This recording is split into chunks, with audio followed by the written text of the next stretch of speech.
Alright, hey Fish Fam, this is Nikachu, Merfolk Master, but today in the spirit of Halloween, we're gonna break some spirits by crushing them with blue-white spirits. That's right, we're going to blue-white spirits. I'm a little familiar with this deck, I've played it in Pioneer, and let's see how it has been upgraded in Modern with Skyclave Apparition, the 3-mana creature that basically exiles anything on the battlefield, and you don't really get it back, you just get an illusion. That's an illusion of power that, you're not going to have. So anyway, if you love seeing me play all the tribal decks, don't forget to like, share, comment, and subscribe to the channel. Before we get into our deck tech, we are going to thank our sponsors, starting with themanabase.com, your home base for everything Magic the Gathering, and Mana Traders, the premier place to rent Magic cards online. If you want to test drive any deck before buying into it, you're going to want to do it with Mana Traders, just like I did. I borrowed this deck with Mana Traders. Well, actually, I borrowed a lot of the missing pieces. If you also want to playtest certain cards, you can use a rental service like Mana Traders, and you can support the channel by using my link in the description below, or you can save yourself 15% your first 3 months by using my coupon code Nikachu. All right, so yeah, here there was a choice between blue, white, and banned. They're both doing very well in the metagame right now, or at least they're the results are pretty equal between the two. Banned, of course, uses Collected Company and Noble Hierarch, and the blue-white version utilizes more Selfless Spirit, Shacklegeist, a little bit more of a tempo action. Less threat dense, however, not as explosive, but I think is going to be a little better on the grind. So, some good things about this deck. Path to Exile, answer any particular permanent that's going to be on the battlefield, never going to come back from the graveyard. Skyclave Apparition, of course, is the new hot thing. So you don't worry about, like, Ensnaring Bridge. You basically don't worry about anything. And any particular big creature, we're talking Death Shadow, Scourge of the Skyclaves, Tarmogoyf, Stoneforge Mystic, Batterskull Germ. No, you can't hit a Germ token, right? You can only exile a non-land, non-token, but you can hit swords. Whatever, you can hit this. Just hit the Stoneforge Mystic. It's not that big of a deal. You can hit it. It's such a flexible answer. You exile anything you want to. Unbelievable. So we're gonna see the powerhouse of this card. And of course we're playing with Mausoleum Wanderer, which I think is just great. I mean, especially after you get pumped up by Supreme Phantom. Just want to say, like, Mausoleum Wanderer is very good in the metagame. If you can. It's not too hard to hold up 1 mana, but it is hard to hold up 2 or more. So Mausoleum Wanderer will have an influence in our matches. It's just a super curse catcher. Flies.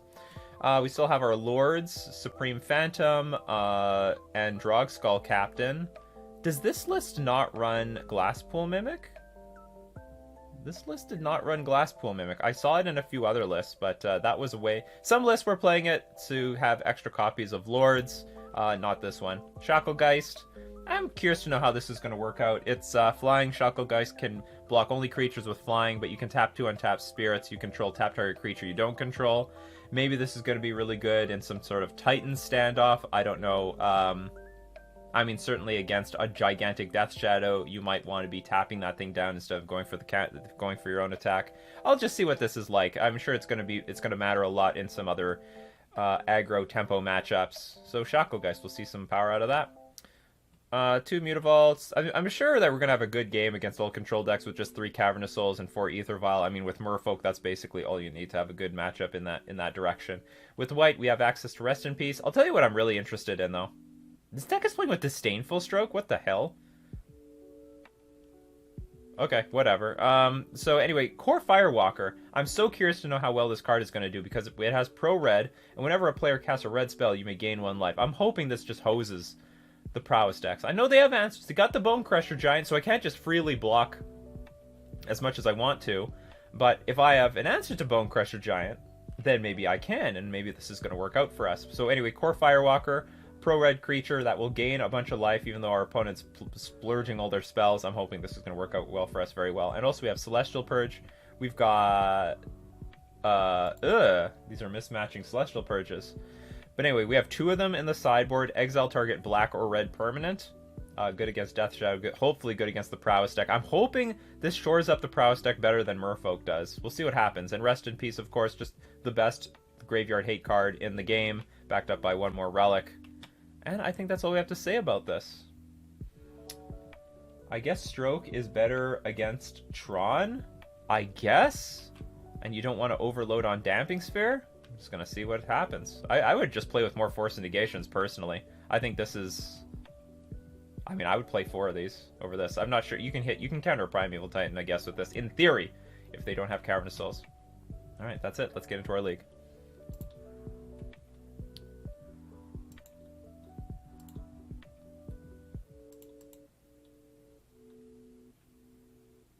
I don't think I've played... How much Spirits have I played in Modern before? I don't think I've played any Spirits in Modern. I've played a lot of it in Pioneer.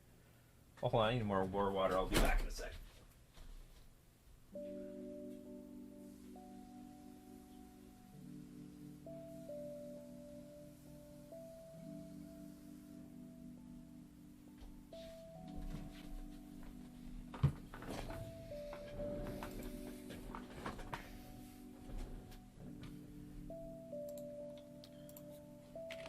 We won the die roll. Maybe it's a good omen. We'll keep this. Weak to Plague Engineer, but they shouldn't have that game 1. Flying is nice. Our opponent mulligan to 5. It is also a good omen. The spirits are blessing us.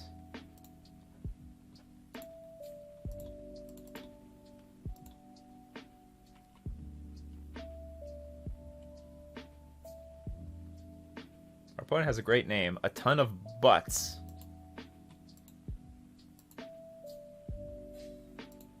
Oh no! It's a stupid combo deck.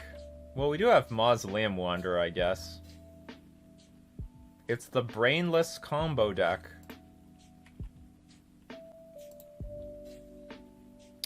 Well, we got Spell Queller, so if we can get to the mana, that would be convenient. Anyway, I have nothing to do. We'll just pass the turn, play a Wanderer, and flash and Rattle Chains at end of turn. And then we can just play everything at flash speed.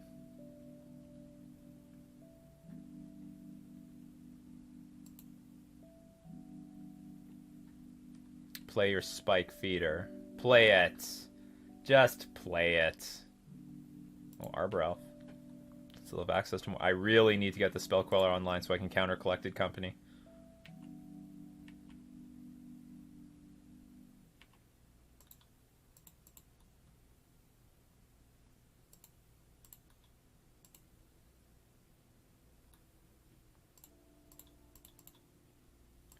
Well, actually, maybe we're not going to need it. I mean, we have a Mausoleum Wanderer out. I mean, that's a super curse catcher, right? I can just flash in a bunch of creatures, hopefully. And that'll be good enough.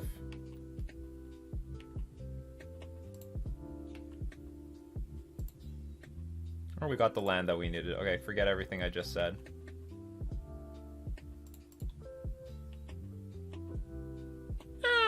Maybe we'll save our resources. I'm gonna save our resources a little bit.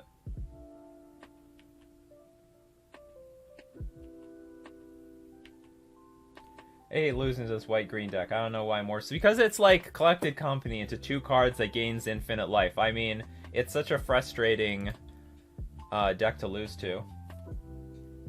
Yeah, especially when they Coco into the combo. This is definitely a game where I miss Spreading Seas. You know, if this deck starts to rise, I mean, it's going to be very important to hit this Utopia Sprawl lands, because those turn into free wins by themselves. But let's talk more on the Spirit side of things. Oh yeah, you want a Collected Company? You want to do it? You want to do it? Come on. Bring it on. Conclave Mentor. 1 or more +1/+1 counters would be put on a creature you control. Put that many +1/+1 counters on that creature instead.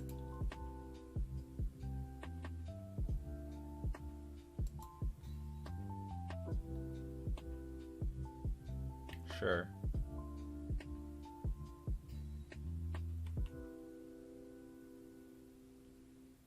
No, it's not hard. Well, I mean, they have hardened scales in the deck, but you know what? Let's use our mana. Because this could get Walking Ballista, and then what do I need more? Probably don't need anything more. Let's get an island. We'll Queller this.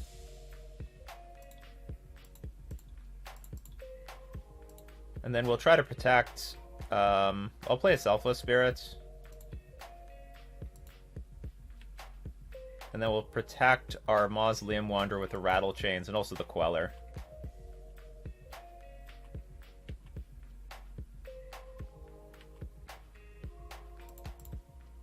Certainly Walking Ballista can just shoot everything down anyway. That's not good news. They have a somewhat fair backup plan. I think they're still mostly all in on the combo, but I mean, I have gotten beaten down by stuff before. We've got 7 in the air and attacking for lethal next turn, so... do or die next turn. I mean, I guess they can get... Anyway, I'll put this one. Swept Teeth, pass. I guess if they draw a land, they can go Coco into victory. Because I don't have anything really for this Mausoleum. I mean, I can only choke by 1 mana. Or 2 mana.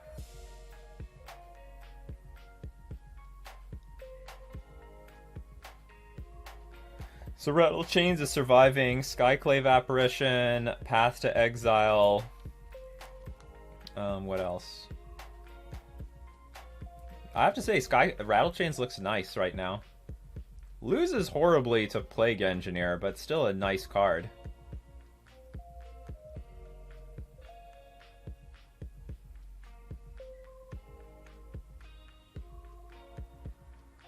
There they go.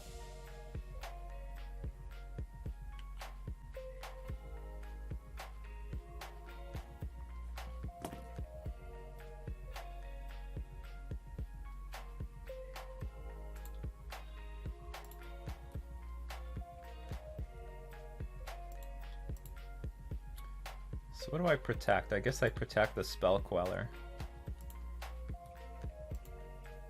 Although if they have Path to Exile, they just have Path to Exile.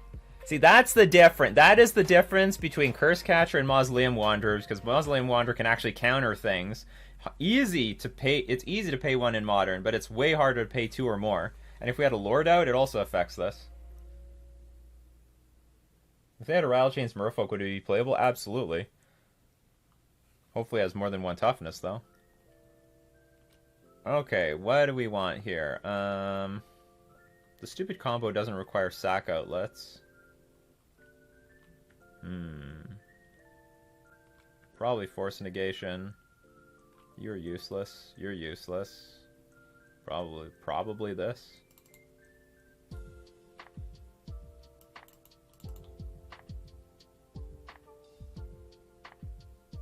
Can't remember what they use in the graveyard.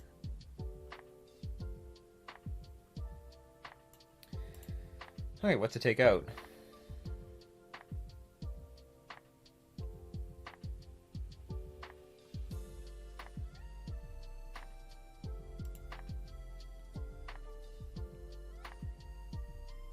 I don't know how effective Shacklegeist is. It might be good at, like, hitting their Arbor Elf or something, but it might be useless. I'm inclined to take out the Selfless Spirits, because I don't think I have any worry about any board wipes, and it's still something that can get eaten up by Walking Ballista. What advantage would you say does Spirits have over Mirthfolk and vice versa? Oh, I mean, the advantage Spirits has is that they have access to all the good white cards. And they have natural evasion. Merfolk grinds better. Because, like, they're playing with less Mutavaults, and also they don't have access to Silver Gill Adept. So it's more likely that this deck will get chewed up by removal. I mean, if they can get the Drogskull Captain plan in play, then that's fine, but it's hard to get both captains in play.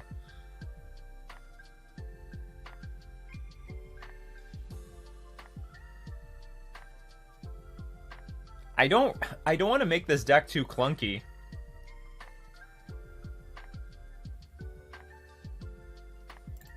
Okay, maybe I'll take out the Sailors and a Selfless Spirit. Like, the right thing might be to take out Skyclave Apparition and Drogskull Captain, but at the same time I still want to... Like, Drogskull Captain might be, like, too expensive in this deck.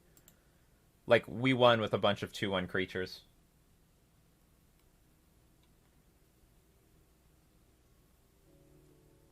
Death of Fish and Rise of Spirits? For Halloween, yes. We'll see how well this does. Maybe if it goes 5-0 and be like, you know what? I'm going to add spirits to my arsenal. I already own the cards. And for anyone else who bought the cards for Pioneer... Well, this hand's not keepable. But our opponent mulligans, so... Let's mulligan with them. I don't think this hand's keepable either. This is a pretty poor hand.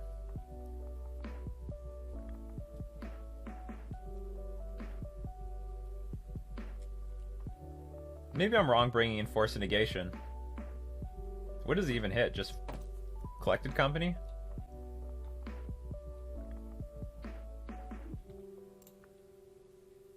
I can keep this. Let us dump the vial.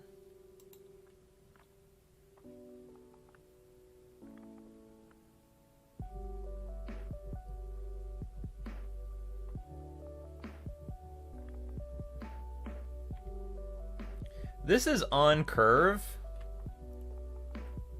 but it sucks.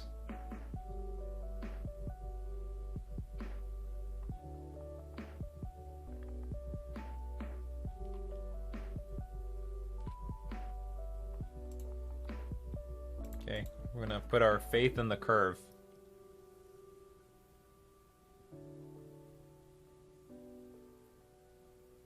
Spirits is spiritually very close to Merfolk. There's a lot of similarities. So I dumped the vial because I dumped the vial because I would just want to curve into Spell Queller.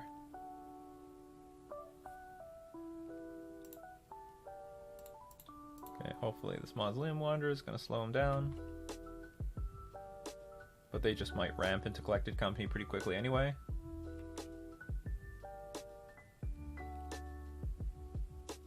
Honestly, I would counter that Utopia Sprawl if I could. Wait, Heliod's out. You have a Heliod.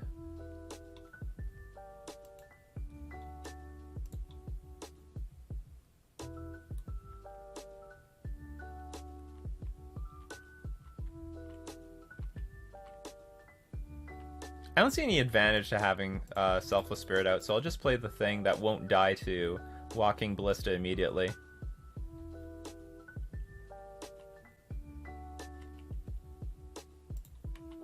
I think if they have anything in their deck that removes creatures, it'll exile them, like Path to Exile, and Selfless Spirit won't have any... I honestly, I should probably just look up the list. I don't remember what this list has.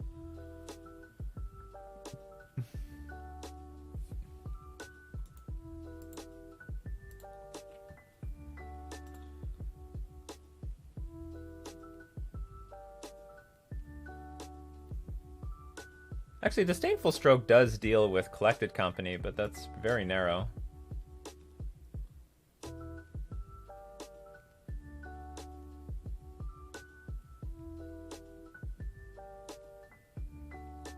Okay, I'm gonna go with my original instinct.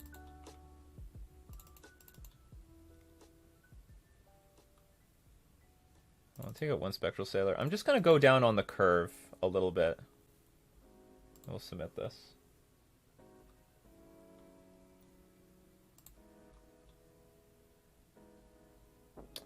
So it's a little bit clunky, but we have two Skyclave Apparitions. I can't turn that down.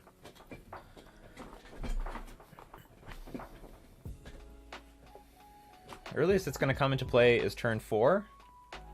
Let's hope Mausoleum Wanderer is going to slow the game down so that we can get this thing online. Because this is probably one of our better answers.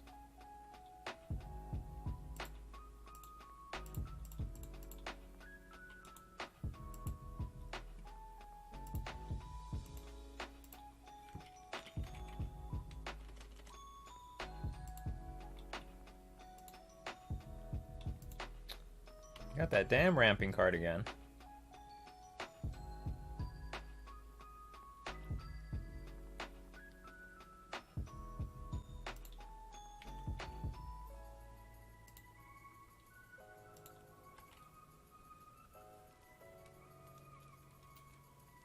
Played Skyclave in EDH last night. That card is freaking good. It is.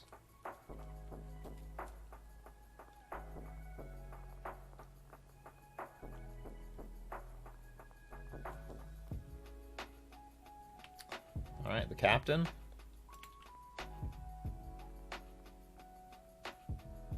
Yeah, they got Walking Ballista.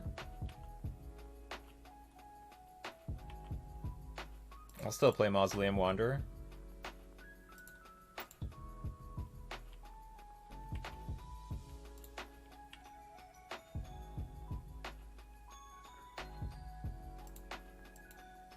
I need to draw some land. That would be the most convenient.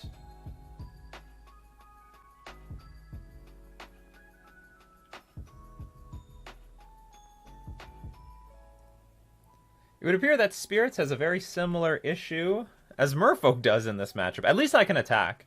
I can attack through the stupid Ranger Captain.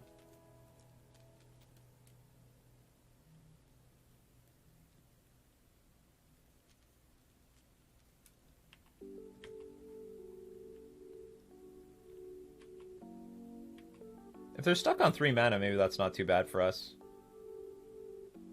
Whatever, they still have a land drop for the turn. But do they have it? Yep.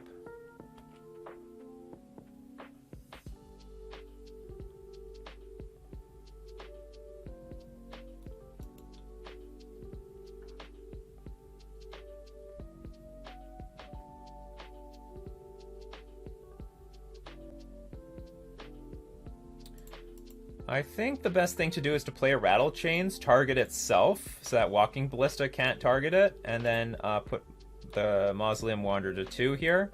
And at least I'll be able to put... At least it lets me put something in play. And then we just figure it out next turn. I'm gonna pick this thing up to 3. Land! Ah! If I drew a land, then I could play Rattle Chains in response to one of these Walking Ballista activations. Alright, attack.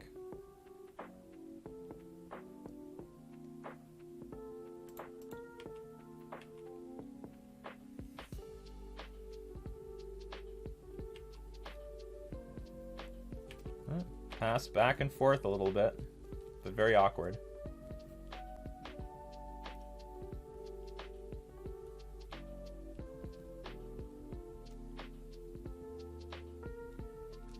Maybe the position's not too bad. Change the target of target spell or ability to spell Skite. Why? Oh, for Skyclave Apparition.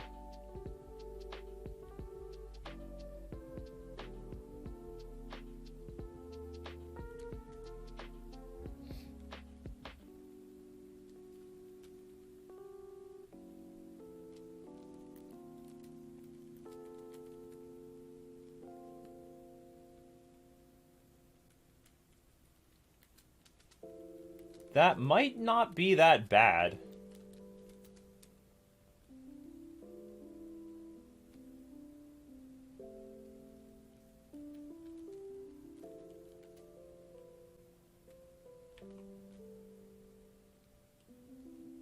I'm gonna hold up my Spell Queller. I'll probably just Skyclave the stupid Spell Skite.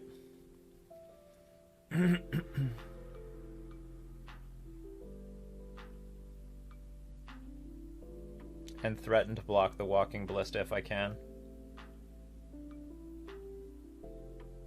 Because they can't Coco here. What are my other options? I can...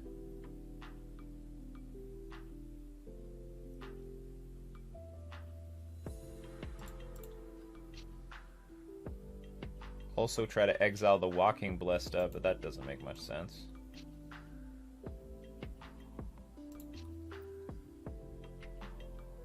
Well, if I exile the Walking Ballista, it just shoots it and it gets nothing, and I still have to deal with the Spellskite in the future, so I guess we deal with Spellskite now. And I'll attempt to try to block this Walking Ballista. If they want to shoot these two things, I think that's okay. It's not the worst trade.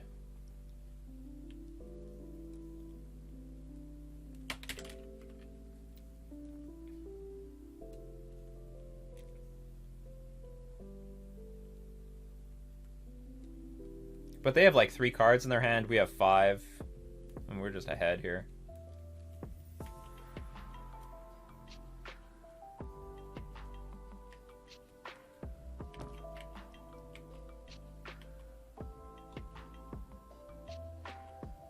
Yeah, just take 3, it's okay.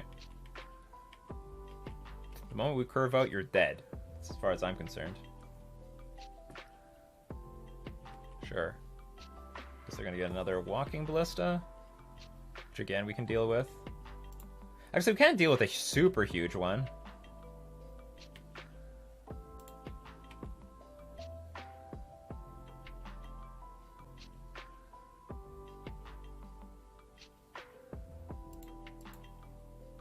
Fantastic. What to do here?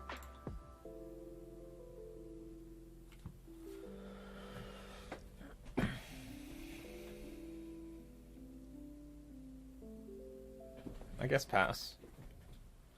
Just in case, I'm going to have this up. Just get the island.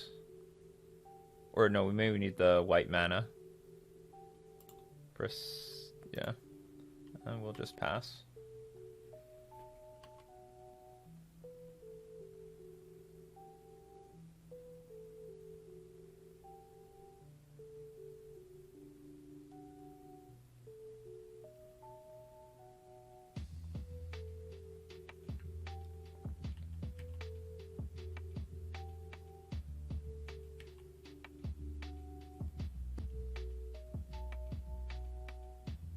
Take 6. Hope that I turn the corner. Sure.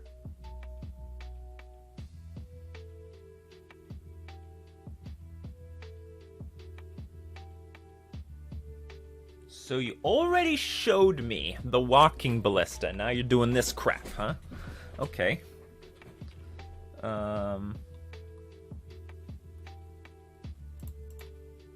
We'll Spell Queller this one.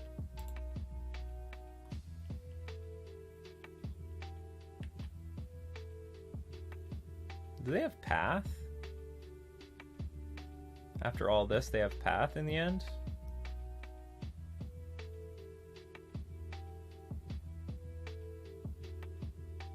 Anyway, I need to get a clock going, so I'm not going to play around Path to Exile.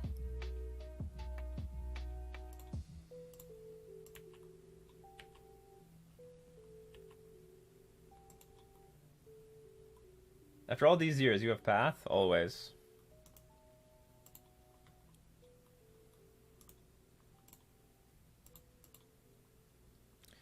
I never could draw that land, could I? I guess so. Skyclave Apparition is going to be on blocking duty. Let's attack for 4. I can play a Mausoleum Wanderer at flash speed and another Skyclave Apparition with Ether Vial, so it's not too bad.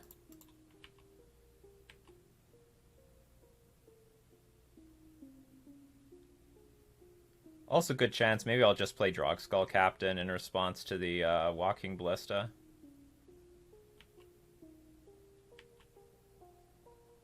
Actually, how much mana? 4, 6.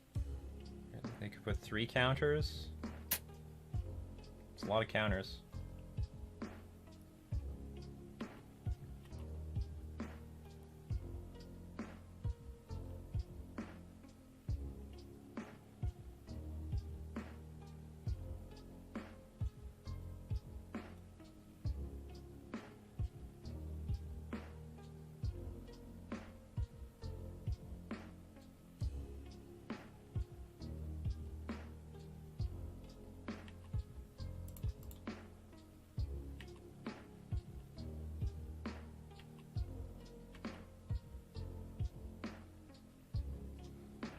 We played zombies earlier, Jopar.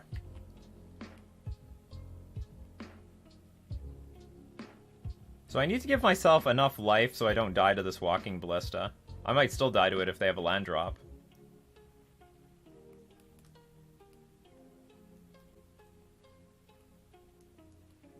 This still reminds me of Merfolk.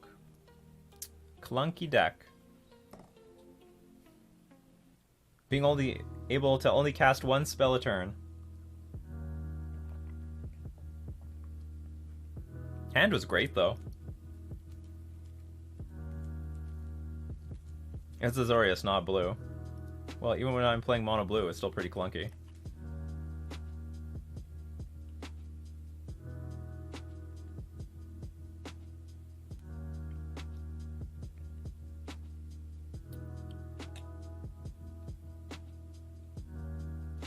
X is only 2.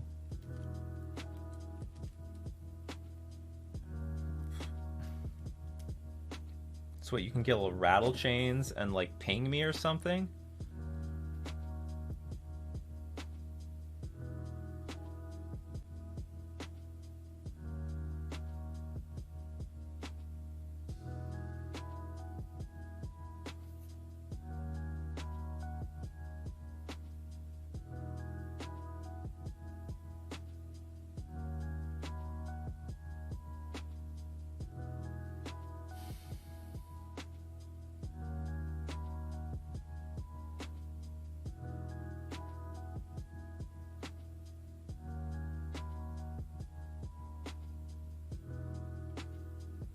I can see myself. I don't know how to deal the final points of damage here. I can play a Drogskull Captain, protect my board, but they can use the Walking Ballista on the Drogskull Captain, and they're still gonna play something like Spike Feeder or Heliod or some crap like that.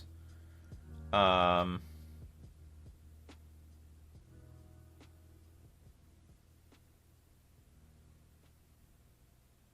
I play Mausoleum Wanderer, they pass, and they could Walking Ballista eat up my rattle chains, and I still have this Drogskull Captain, but it's not really going to win me the game or anything.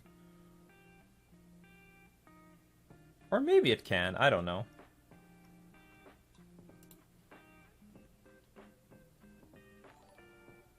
Lonely Isotope subscribes at tier 1 for 4 months in a row. Thank you very much. 4-month anniversary fish fam. Yeah, but I need to, so I'm trying to, I want to put myself in a position to win the game, but it would appear that my opponent can no matter what shut me off of it. I mean, I guess I could play Drogskull Captain and just hope I draw a Lord next turn. Would that be enough? 6, that would be enough. So I guess this is my only chance of... So I'll play the Spirit so it gets bigger until end of turn. They might follow this up with like Spike Feeder or something.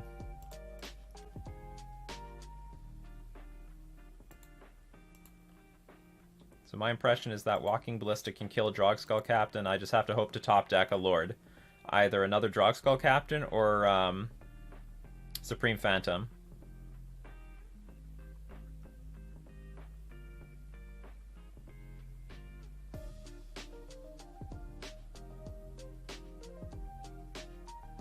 Okay, that sucks because that's an extra 4 life that I have to beat.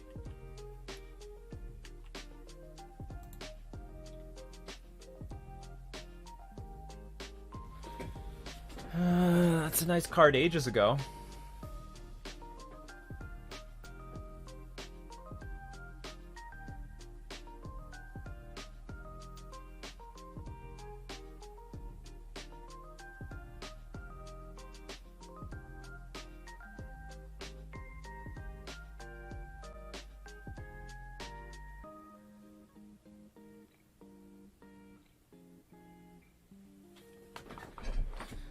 Correct line is pass? Or maybe correct line is Skyclave Apparition, the stupid thing right now, and then pass. They eat the Drogskull Captain, and I gotta do some crappy blocks.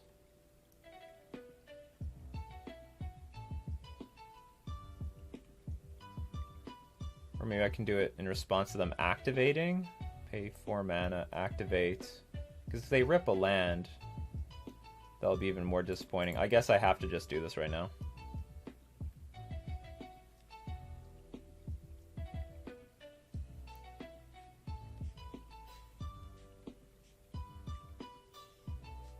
The problem with letting the Ballista resolve is that when I use Skyclave Apparition, they would chew up my at least my rattle chains.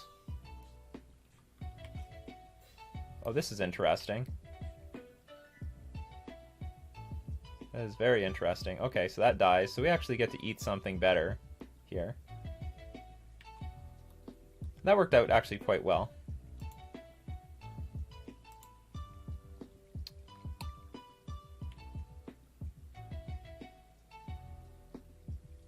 Well, I lose the +1/+1 on all spirits, but I was never going to get that anyway.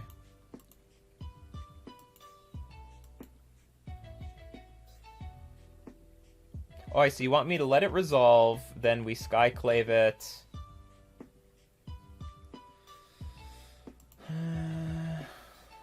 How would that have worked out? I didn't have the Wanderer in hand. They chew up Rattle Chains. Then I can't even get Wanderer in play, because if I play Wanderer in response, they would chew up the Mausoleum Wanderer as well. Now I wouldn't have much of a board state, and they would still have a pretty big board. Sorry about that, opponent. Okay, so we have to eat up something, I guess, just the largest thing.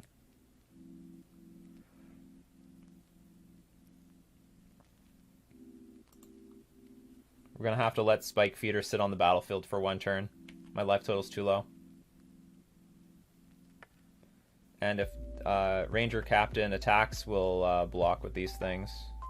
Actually, hold on. Okay, I can block this with this. I can block this with this. Or maybe I should block this with this with this. Okay, and just pass. I've been short on mana this whole game.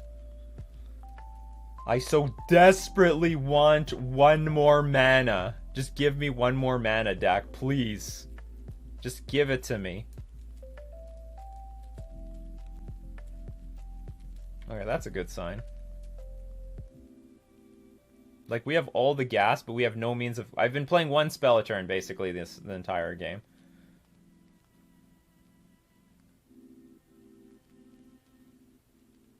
When more counters would be put on a creature you control, put that more. When it dies, you gain life equal to its power. Sure. Does Merfolk look unhealthy? Did I feed them? Not really.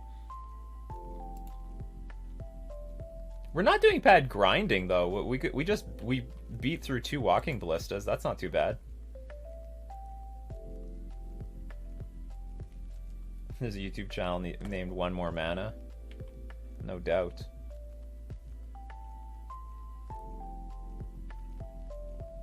Isn't this a bad attack? Like, am I missing an onboard trick? They do have access to 4 mana.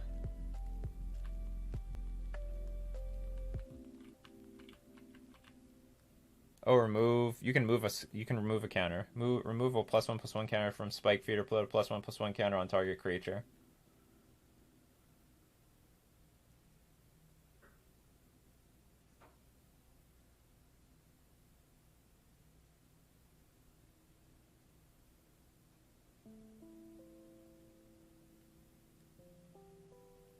So I actually technically have to block everything.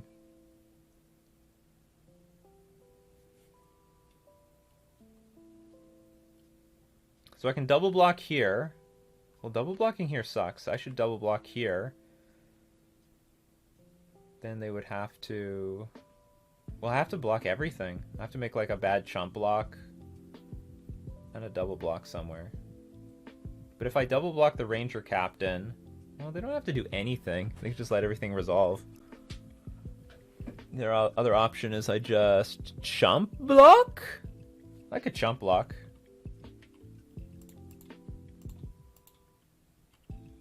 That's reasonable. The Spike Feeder can move a counter from itself to the illusion, but then somewhere in the future I can like use Skyclave Apparition. Another Arbor Elf, so a lot of mana to move counters around with Spike Feeder. I don't even know what I want anymore. Like, if I get a land, I'm not even thrilled about... Like, I need another land! This is turn 8! I have 2 lands on the battlefield.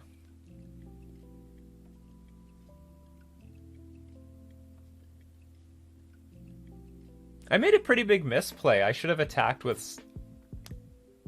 Could I afford it to attack with anything that turn? I don't know.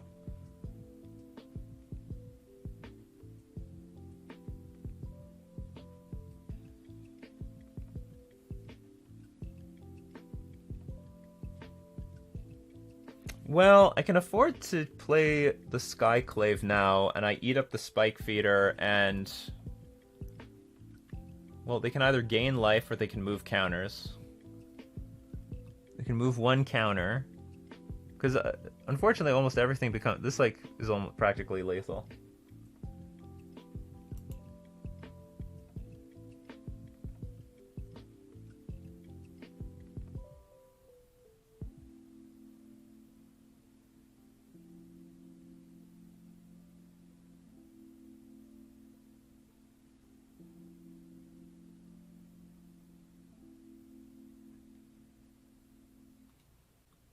Someone's asking Skyclave rules question. If you use the ETB to hit a commander and then that player returns the commander to their command zone, would they still get a token with the Skyclave trigger? I'm guessing no.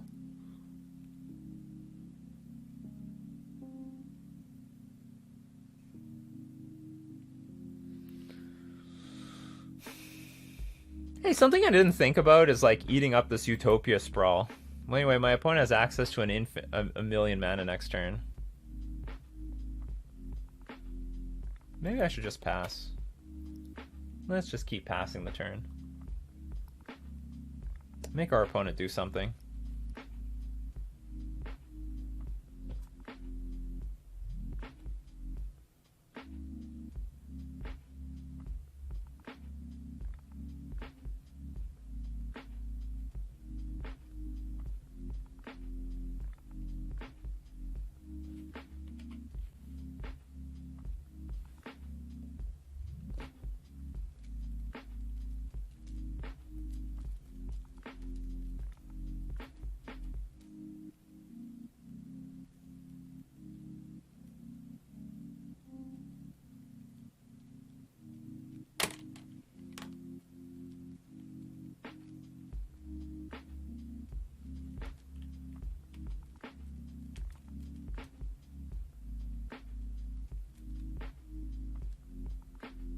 You can like move counters around? Oh, you can add more counters to this thing?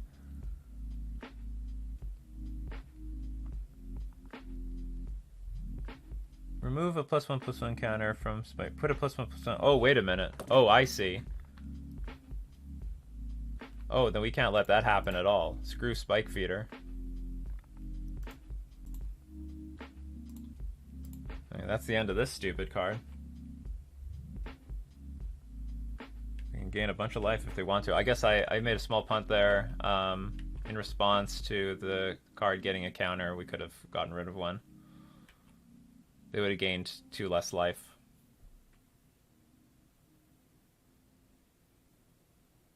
Now, I can take a hit from the Ranger Captain now. If they drew a blank, we're still okay. But I still need to draw... I need to draw a land that won't deal damage to me. So I'm going to take this hit. Would have gained 4 less life? No, it would have gained 1 less life. Or sorry, 2 less life. I drew a land. Do I get to draw a land?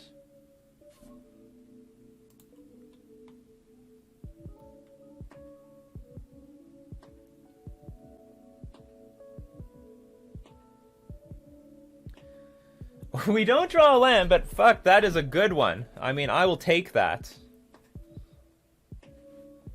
That's a great card. Okay, now, big brain mode. How do we attack? Can we make any attacks? We just need 4 creatures on defense. Probably we're not allowed to attack with anything. We just pass. That was a good card. Because now we can make the appropriate double blocks. Or any blocks, and then win. Sacrifice Selfless Spirit, and all their stuff dies. It's not what I was... That's not what I was hoping for, but I will take it.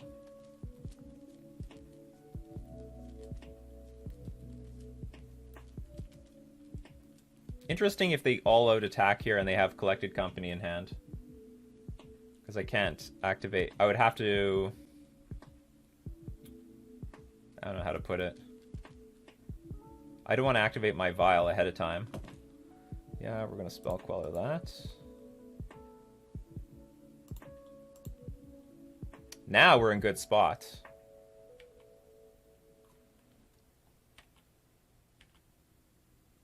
What do you want to do? You want to do nothing? Alright, maybe we can turn the table.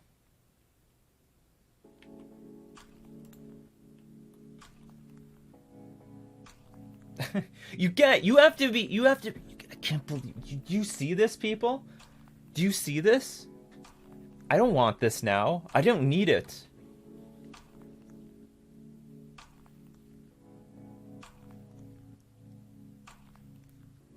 Yeah, I guess hold it. Represent, like, rattle chains or some crap like that.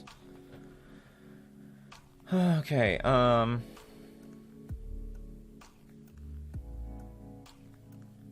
think the appropriate thing to do is just play Drogskull Captain, attack for 6. Yeah, attack for 6 in the air. I have 5 minutes left on the clock. I thought this would be pretty fast, but then this ended up being, like, really difficult to play. These don't fly. They resign prematurely. They can jump block these. It looks, you would feel like these fly, but they actually don't fly. They're actually on the ground. So our opponent, we won the match. That's nice. Didn't expect that to happen, but I'll take it. Very close win in game 1. Definitely, probably wouldn't have happened with Merfolk. That matchup is just absolutely miserable.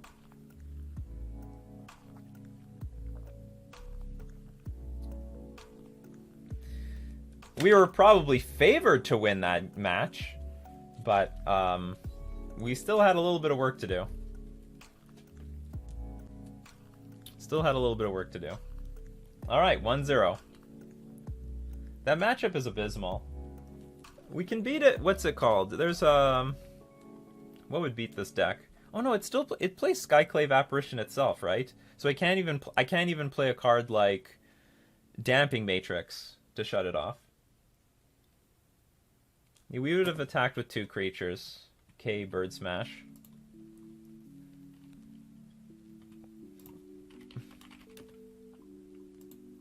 Okay, we lost the die roll.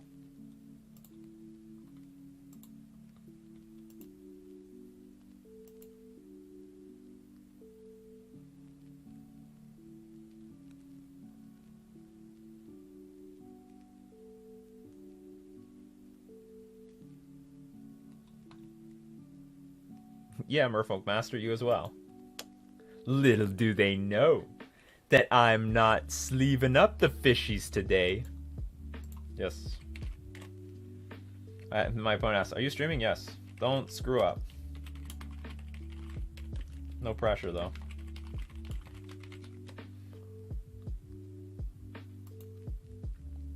Just to put a little pressure on them. Even though I said no pressure.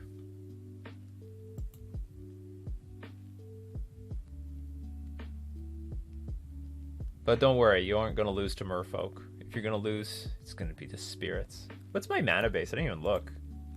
How much mana is in this deck? 22 lands? That feels like a lot. Where was it in that last game?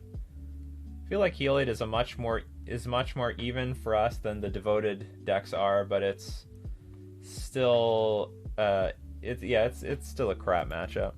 Anyway, we'll keep this. And it's like fine.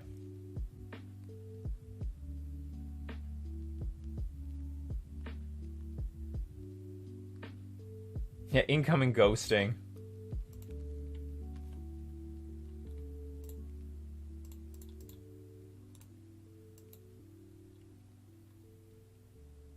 Do I sense a Force of Negation coming?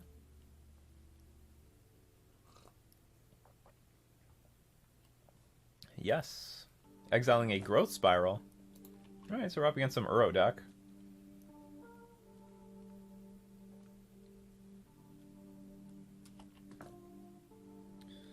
Guess I'll pass. What is this? Sultai colors?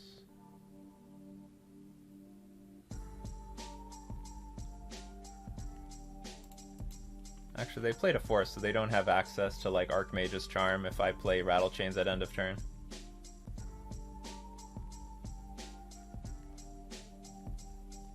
It'd be really nice to have access to Rattle Chains for this game, because playing stuff at flash speed outside of Spellqueller is convenient. Skyclave Apparition's probably awkward in this matchup.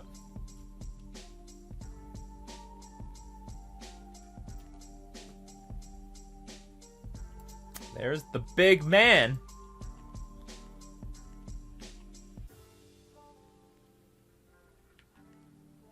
Do not care about you at all.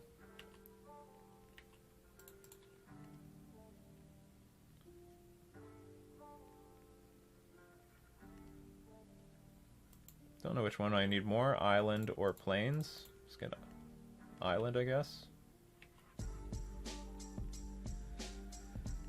Okay, attack for 2. This sort of reveals that we have things to do, but nothing I can do about that. Why do people play foil cards in Magic the Gathering Online? They look bad, because they can sometimes be cheaper. And that's just the bottom line. What is BTEs? Turn 1, turn 2, 4 BTEs.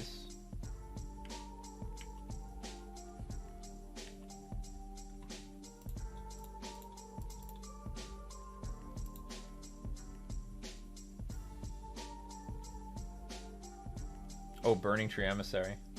I've seen it many times. I saw it in the standard that I played in when I got back into Magic for the very last time.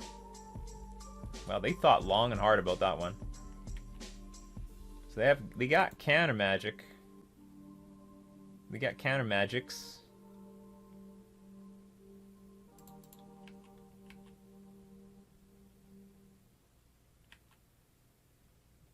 Throw that canopy out there. I swear I'm going to play the Skyclave Apparition as a Grizzly Bear. I guess I should just wait for Uro to come out. It's not that bad.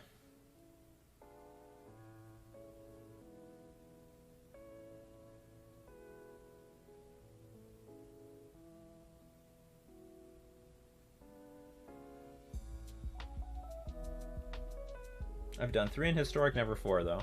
I've most definitely been hit by the 4 Burning Tree Emissaries, and they always have it on the play, and you are also most certainly dead when it happens.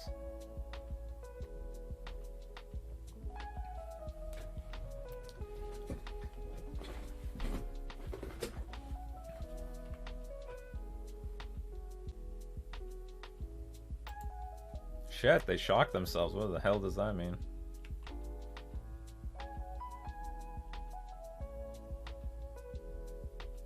Selfless Spirit can at least protect ourselves from Fatal Push. Fact or fiction? Fact or fiction? Fiction it is.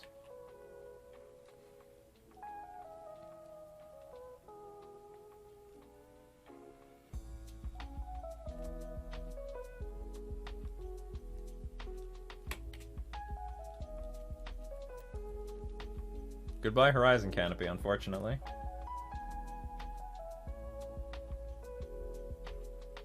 The odds of drawing 4 or more of 4 cards from 7 draws in a 60 card deck is 0.00718%. They seem to have it every time. How about drawing 3 of them?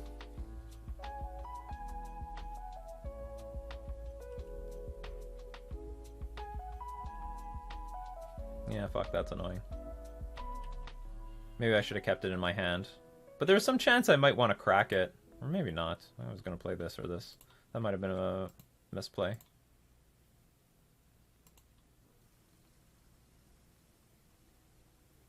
Oh, you ready for your Uro? Ready for your 1 land that you're going to draw out of this?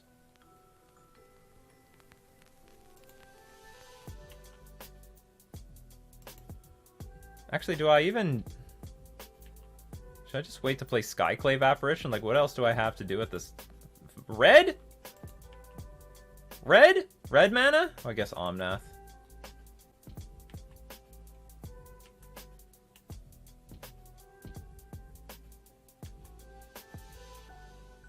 Yeah, we should just Skyclave this thing.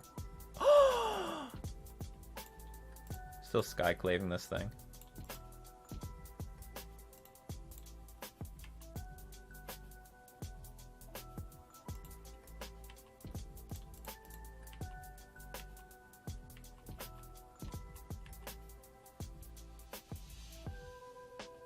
Odds of drawing 3 or more from an 8 draws in a 6-card deck, 0.6. See, that happens very often.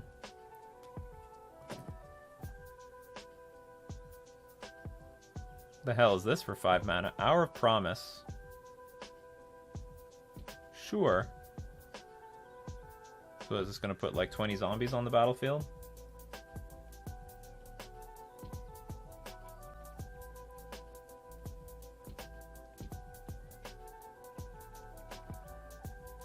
I'm so close to winning. I mean, if they can't interact at all with this Drogskull Captain, then we win, because we'll deal 12 damage. Oh, they are going all in on this zombie plan.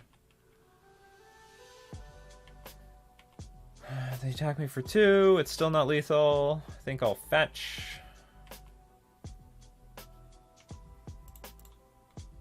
Drawing Rattle Chains would be premium.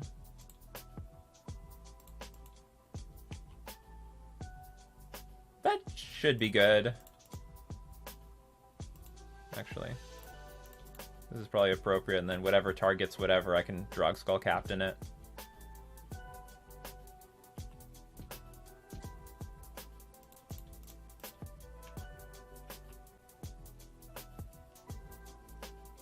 Oh, you don't all fly! Oh, God.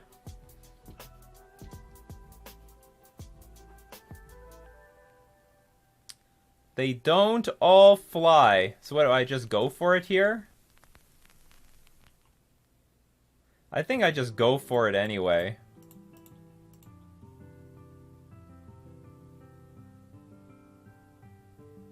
Oh, you gotta be kidding me. You gotta be kidding me. Anyway, we'll eat up one zombie. They still don't have anything close to lethal at the moment. And they still need, like, Cryptic Command or something. 1 life Pog. Yeah, I know.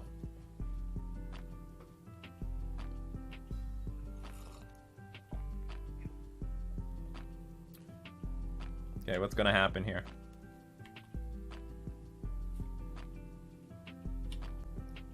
I'm gonna get a plane so I path to exile the stupid illusion. But I get beat by Cryptic Command. Fatal Push?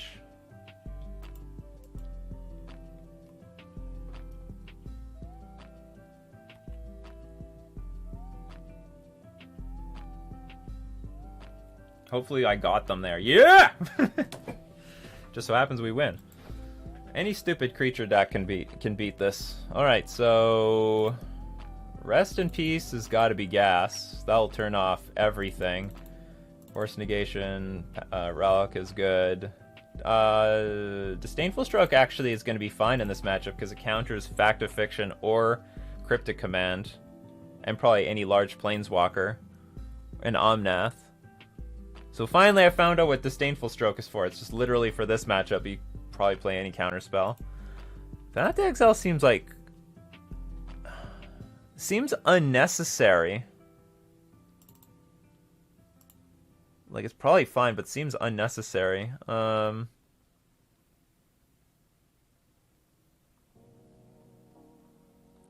Apparition seems like trash, too. Just want a lower curve. And Lords. But now I'm like, I have no way of beating an Omnath. Or an Uro.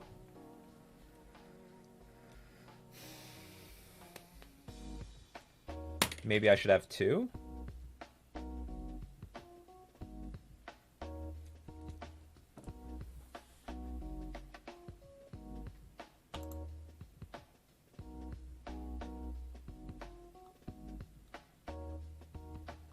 Gonna take out at least one land because this is a control deck. I'll put in one more path, and I'll put in... Maybe this is not... Maybe I should just have Skyclave, whatever. We'll have a few more Skyclaves. Get rid of... something clunky. Well, this is not clunky, but this requires putting a lot of stuff on the battlefield. I'm not sure about what I'm doing with Supreme Phantom, but I'm going to take it out.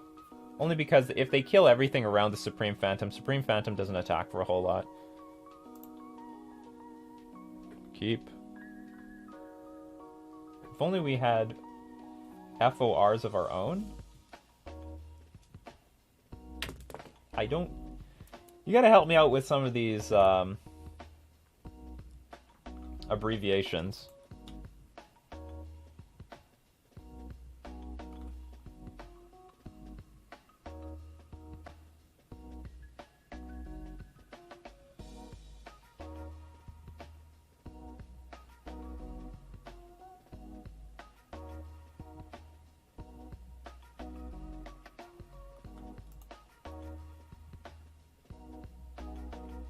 And we're gonna keep this.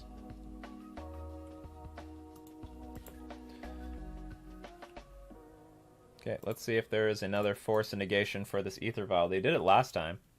Nope.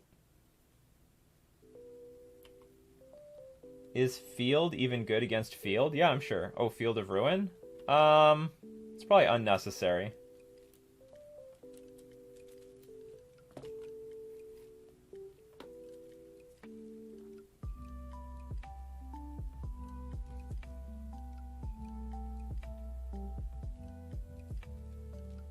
I guess next turn I'm going to play Rest in Peace.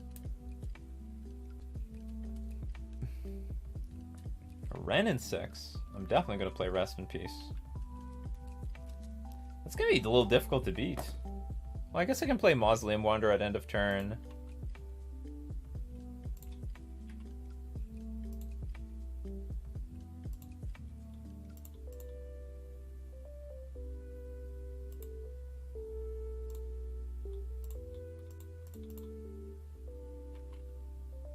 And then if they ever pick off the Mausoleum Wanderer, I flash in a Selfless Spirit and it'll beef it up for a turn.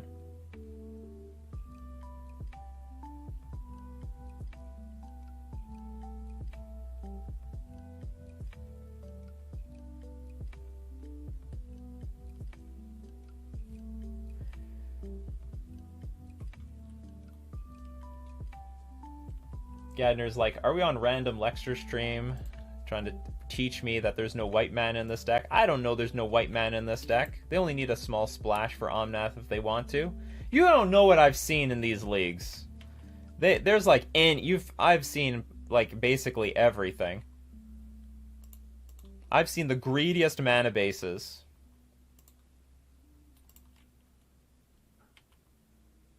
Also, I can flash in Spectral Sailor to help buff up Mausoleum Wanderer. So given that Ren and 6 can kill our creatures pretty well, I actually have to kill this thing.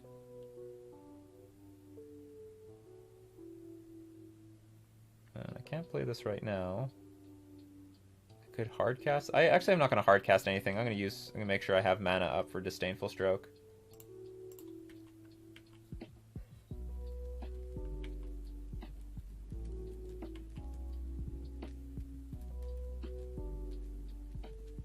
Have I seen the boat?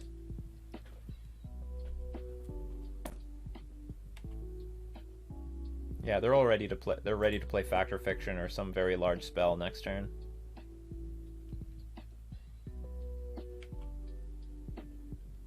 Field of the Dead is back, but we beat it pretty easily last time. Disdainful Stroke also beats Hour of Promise. I wouldn't say beat, counter, at least counters it. You want to go down, Ren? See, what is this mana base? This is like the last deck that we saw that was ridiculously greedy. Ridiculously greedy.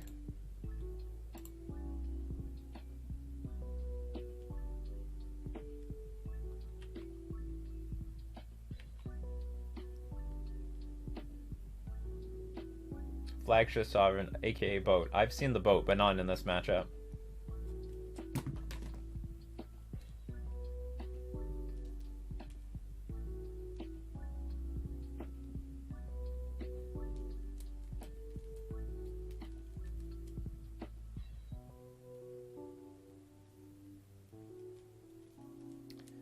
I feel like an abrupt decay is on the way.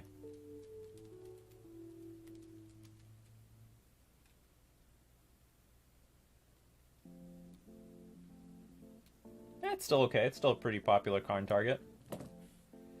Wow, these games are lasting way longer than I thought they would be.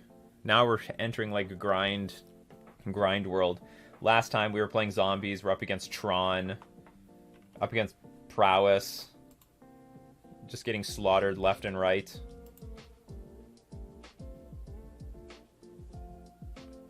Interesting. Fire Spout. Well, you need to use green mana, right? Was green mana used?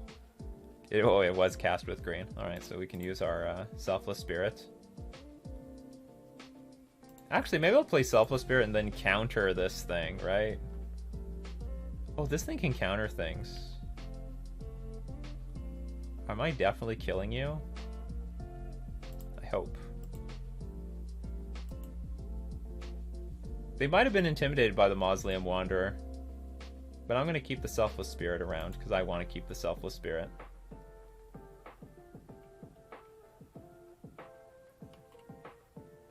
I sort of want to draw a land so I can attack with Mutavault.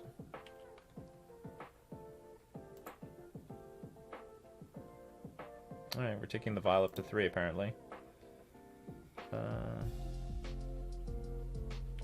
I hope these things kill it.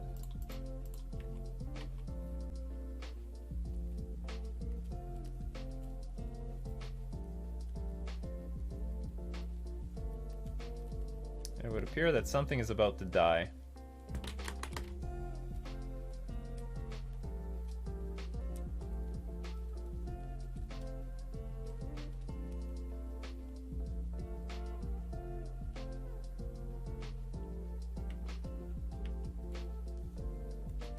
Or nothing. Okay, that's fine with me too. Okay, pass.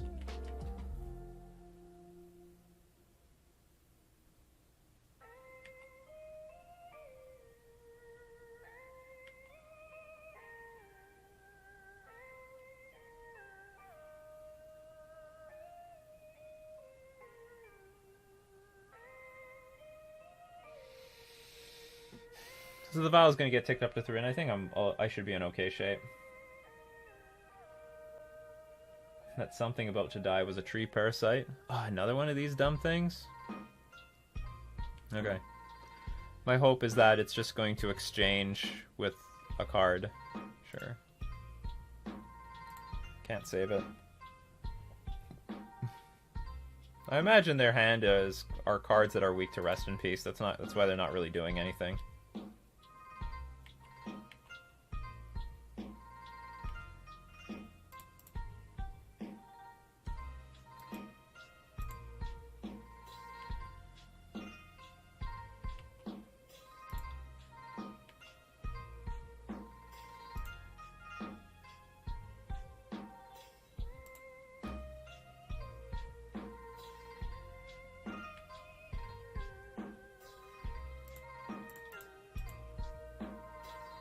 Attack Ren again. If Shacklegeist dies, then we just flash in Drogskull Captain and kill Ren. Didn't need to. Pass.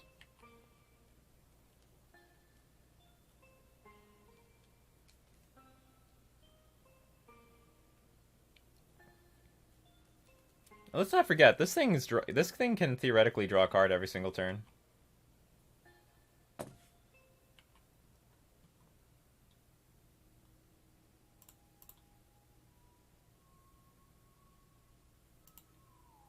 But I still want to hold stuff up for Fact or Fiction.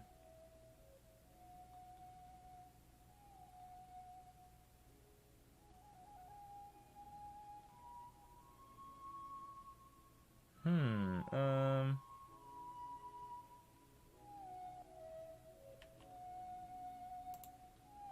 get more white mana. I guess if if there was ever a time to tap out, it would be now. They could still factor Fiction. I'm hoping it wouldn't be too lethal. Alright, they do get Factor Fiction off.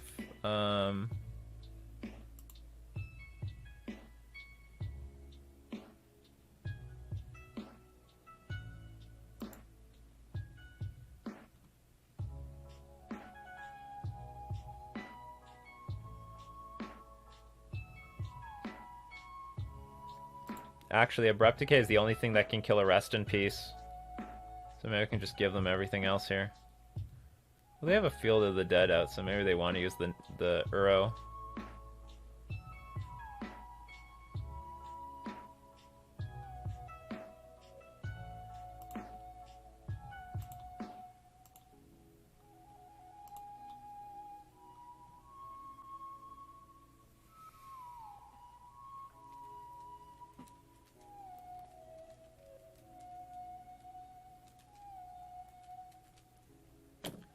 Put Fatal Push, Uro, and Nature's Wrath in... Okay, so they took the Abrupt Decay. Seachrome Coast, not what I want.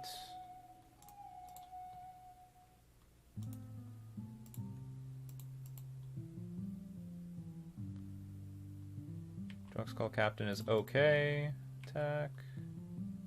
I screwed up. I should attack with the Mutavault here, because I'm not going to activate this thing again.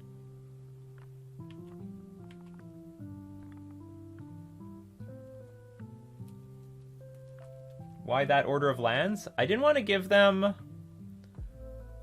I thought the fetch land was more valuable because it gives them 2 triggers off of Field of the Dead. That's basically it.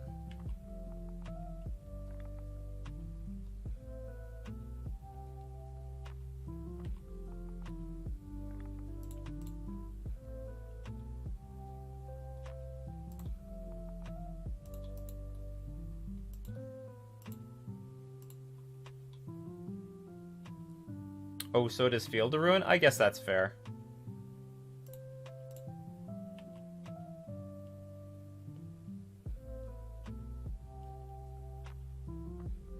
That's interesting. They don't Abrupt Decay the Rest in Peace.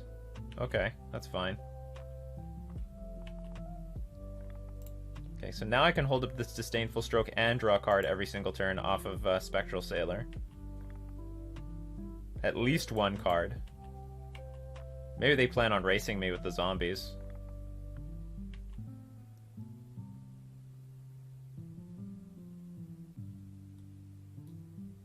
It can do something rearranged, because it can get targeted before I activate it. Or no, maybe it will remove it. You're right, it will remove it.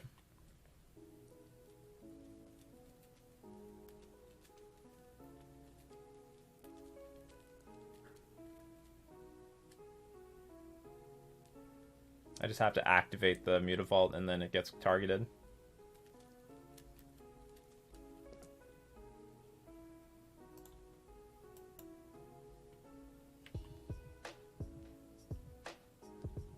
Running out of lands.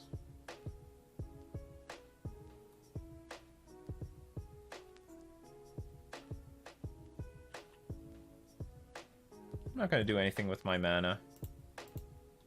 Just in case I have to play Disdainful Stroke and play around a Mana Leak next turn.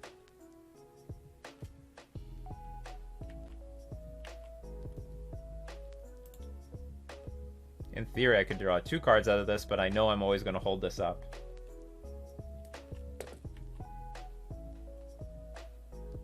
Good attack for 6, sure. Yeah, that was our end step.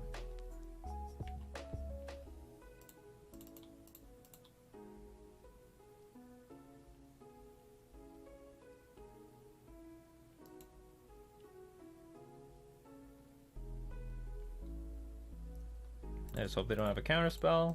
If they do, they do. I get a sense they probably have a mana leak or something, because they're not doing anything with their mana. Alright. This is just very unfortunate.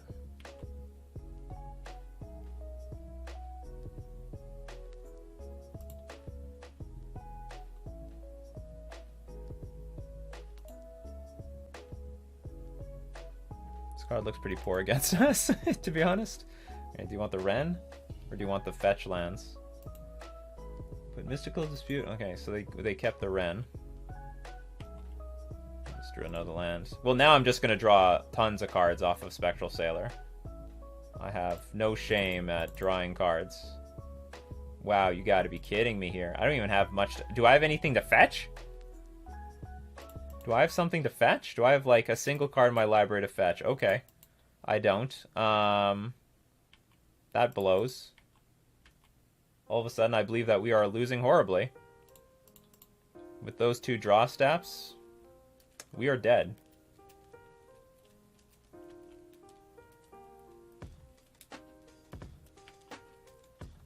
Goodbye, Spectral Sailor. Okay, now what do I want? I don't know. I didn't expect to lose this game.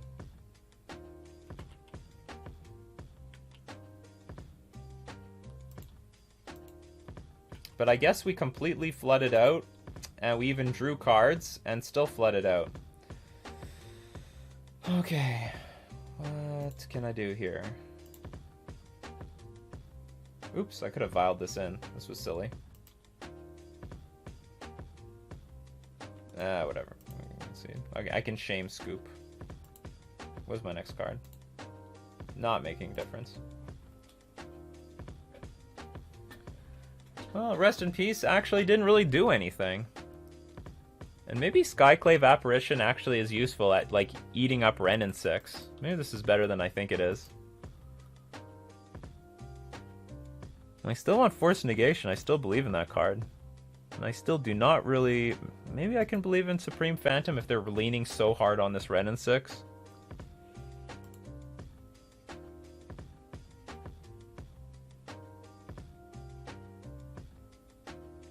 Yeah, Sailor's doing... I drew like 4 cards off of that Sailor, and there were Ether Vials and fetch lands that couldn't fetch anything.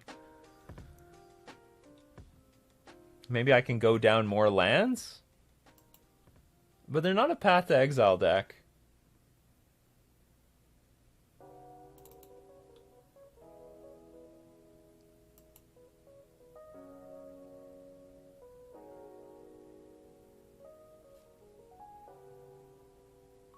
I don't think Shacklegeist is good, but at least it can survive a Wrenn in 6.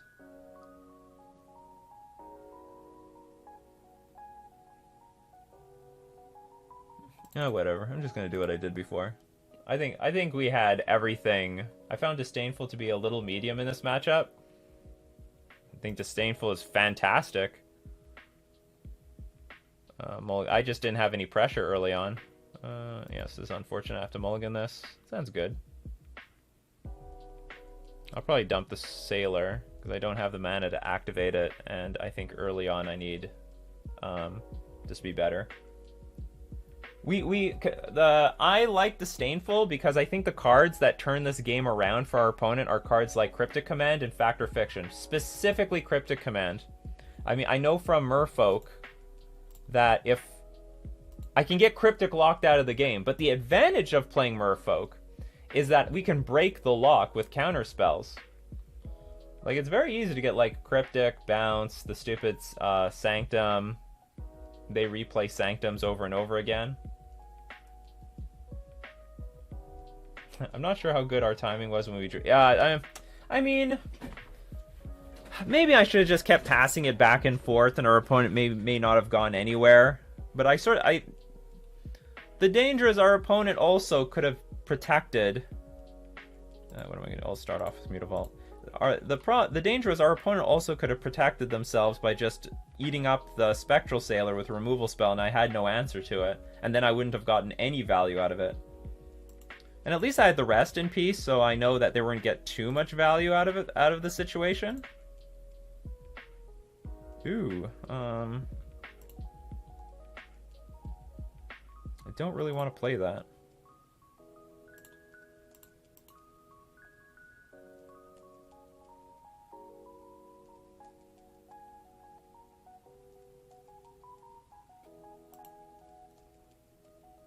I'm inclined to...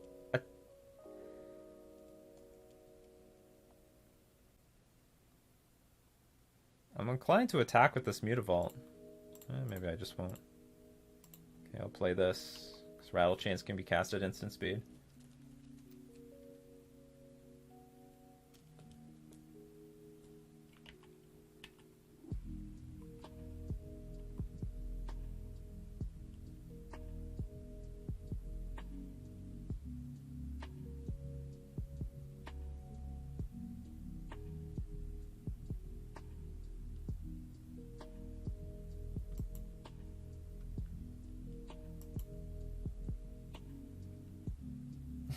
We're our second match in, and I'm already over an hour and 20 minutes in the stream. Only the second match.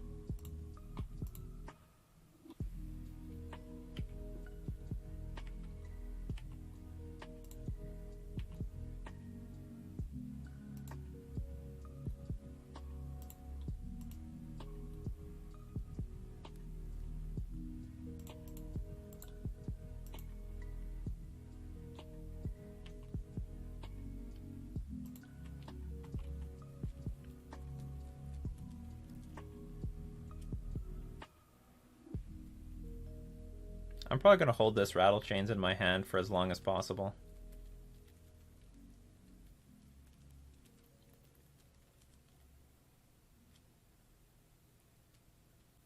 If I have enough mana, I will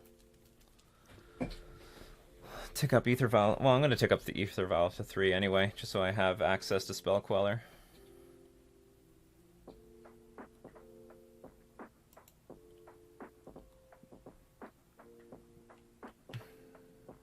There's the man of the hour.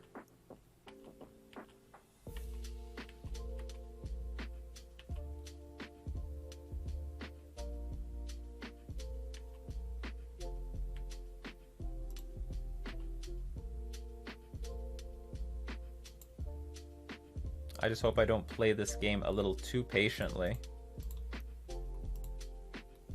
This is a very far clock.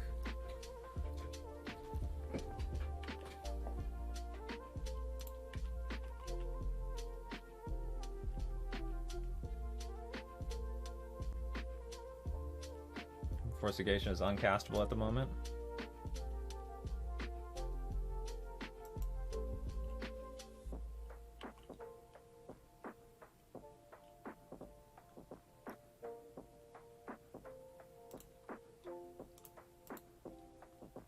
The clock is much slower for spirits versus merfolk.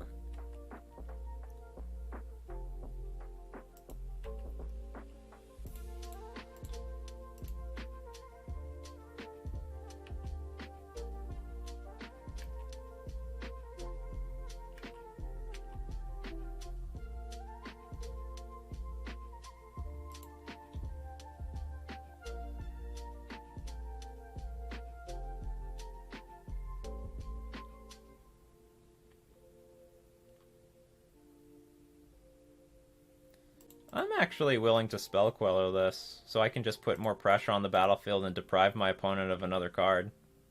And I can still protect the Spell Queller, and I still have access to Force of Negation. How did zombies go? Not too bad. We went 3-2, and we lost to 2 matchups that I knew we were gonna... Well, we ran into Prowess, which just destroyed us. Did not really expect to beat that matchup anyway, though.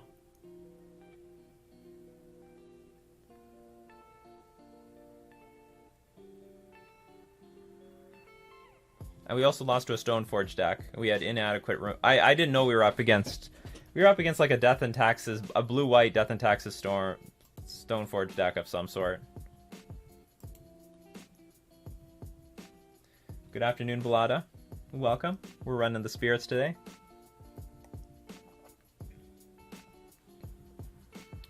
Is this stream going to take like 4 hours?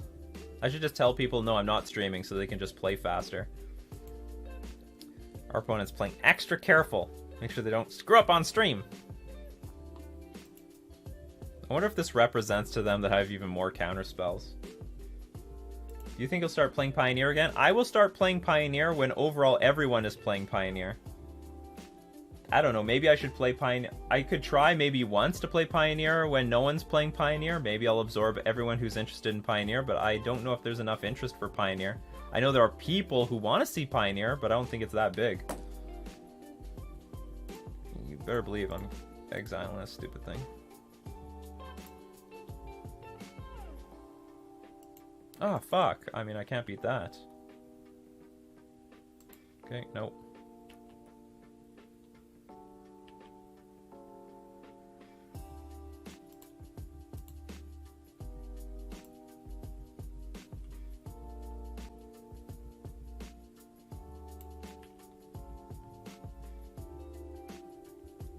You can have 2. Oh, you took the lands.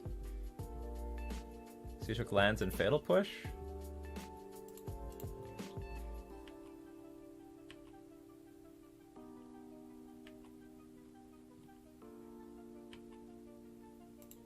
I actually desperately need a land now. Shit.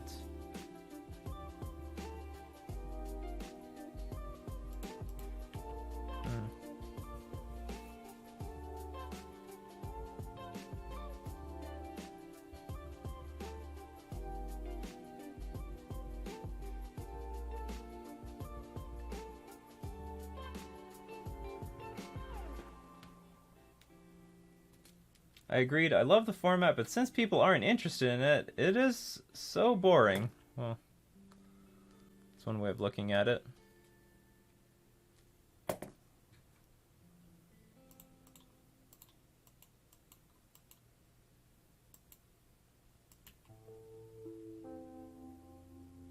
Oh, the Zombies Pioneer list I made for tomorrow has a few Liliana and Coladas. Go for it. Did I, like...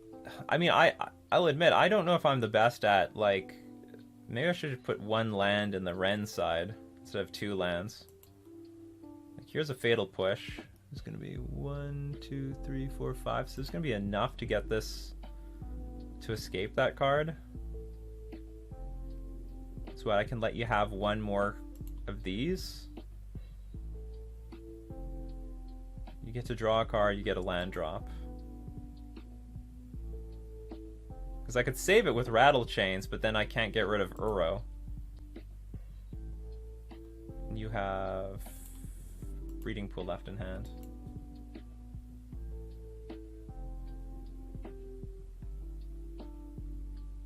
It's probably... I think I should just let it die.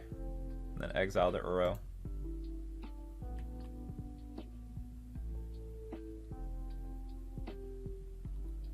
Maybe we can draw into another... Oh, hold on, I should just let this Growth Spiral resolve. It goes to the graveyard, I'll eat it up. Okay, but we are now racing these stupid fields. Oh, you gotta be kidding me, this is a pretty bad card to draw. Okay, pass.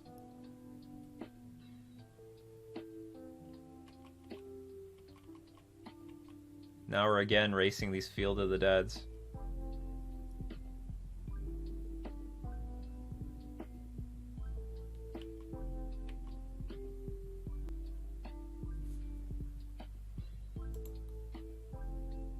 I regret not attacking a few times earlier with this Mutavault. Spirits does not hit nearly as much, hit nearly as hard as Merfolk does, but I think it still does okay. Oh, that sucks. I can't beat that. Alright, now what do I want? I had Drog Skull Captains. This is so late. Alright, attack for 2. I gotta get my opponent to crack their Engineered Explosives, and they're gonna have like so many zombies on the battlefield.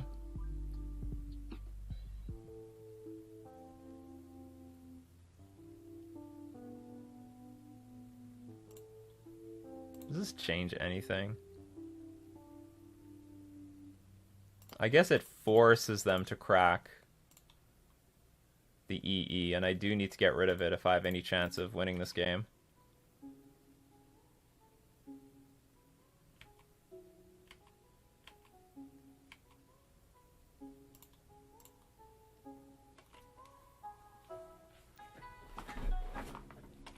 But honestly, it looks like we're going to lose.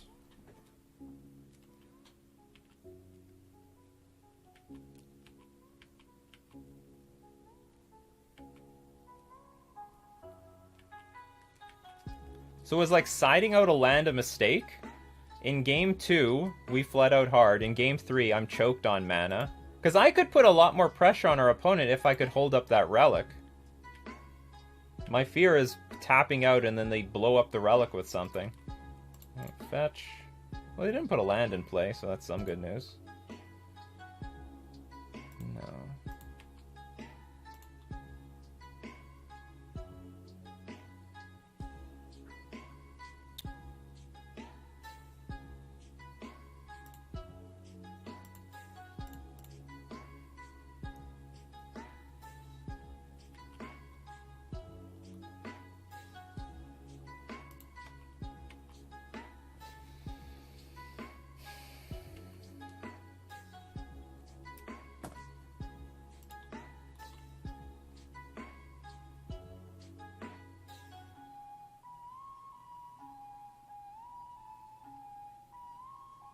But if they don't put a land in play, I don't know what they have. Another Factor Fiction.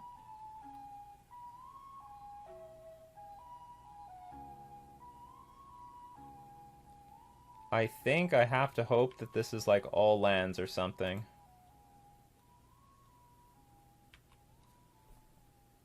Or, I don't know. These aren't even very good piles.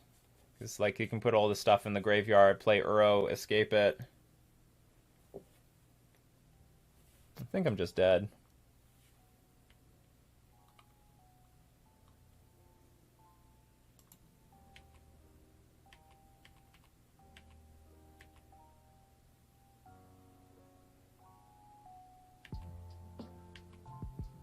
They kept Fatal Push in all the lands. Now, unfortunately, this Rest in Peace is now a pretty bad card.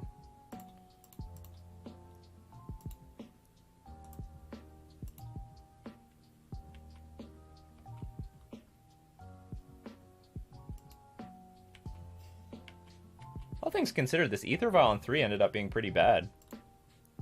I didn't draw any of my 3-drops. Until now. Alright, I'll just concede. Good games. I wish these games would end faster, though. If I'm gonna lose. Alright, we go on to the next one. It was somewhat close. I missed out on an attack somewhere early. Probably because I don't have lords to push a very serious amount of damage. Maybe I have to be a little bit more aggressive, but I was still a little more choked on mana than I wanted to. Yeah, I know. We're in it for the long haul, Monster CC. We're in it for the long haul. That's why we play these decks. Alright, this hand looks good. I wish I was on the play, though.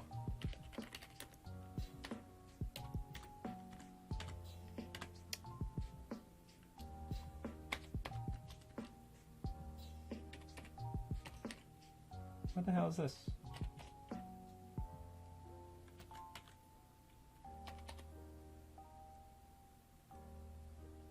Something's flashing on my keyboard. Okay, we're gonna keep this hand. It's got a 1-drop, it's got a 2... This hand looks good. This is probably the best hand I've seen all day. This looks like a premium hand. Hopefully it can beat humans. Oh boy, they've got a vial. I do know from experience, the side with the vial usually has a very big advantage. I'm not complaining. You are entertaining to watch on the grind. I'll do my best. Did they tap their vial on nothing?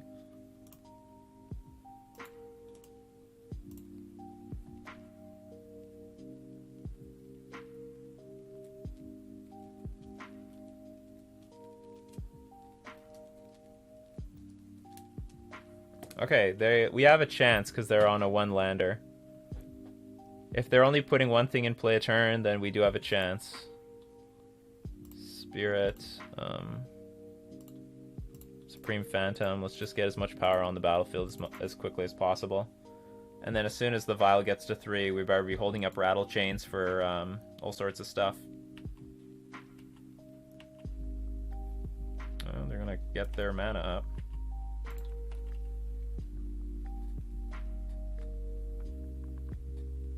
So the best thing to draw would be a land into, what's it called? Skyclave Apparition.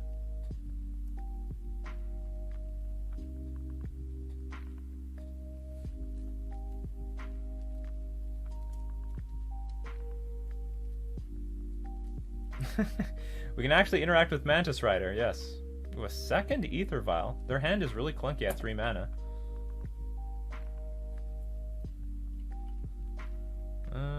This is awkward.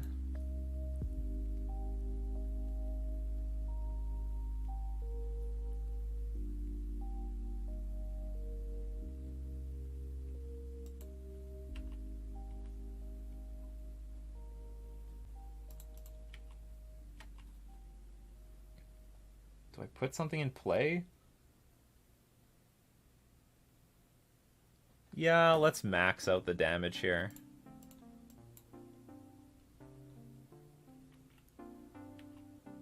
If they play Reflector Mage, like, I don't think that could be that bad. Oh, I mean, they might go Reflector Mage into something else.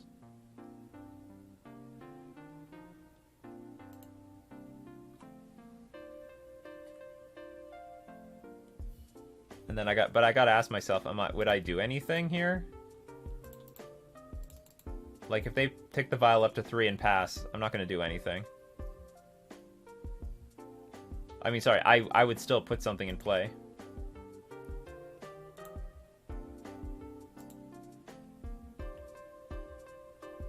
Why do they want to tap their vial? They're just trying to waste my time?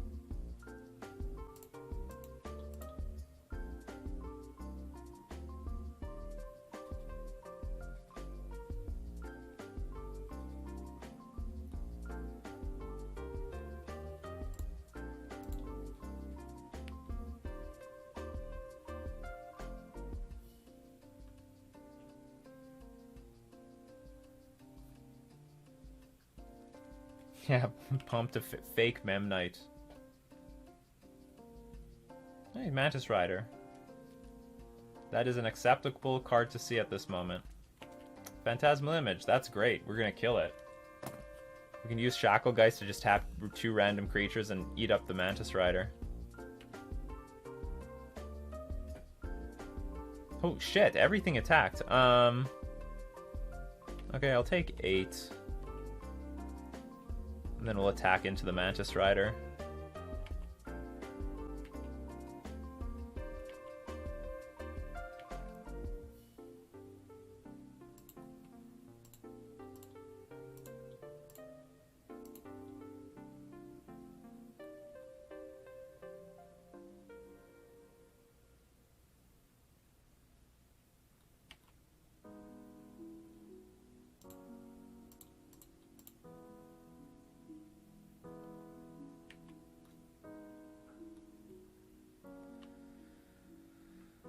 Tap 2 untapped spirits. I guess those 2 untapped spirits will be... so we'll activate this, target this Mantis Rider, tap this one, and tap this one, because they're bad at blocking right now. Then we'll attack with the Rattle Chains and the Mausoleum Wanderer for... I'm just going to attack with them. If you want to block, you can block. I don't care. I can tap this thing later if I need to.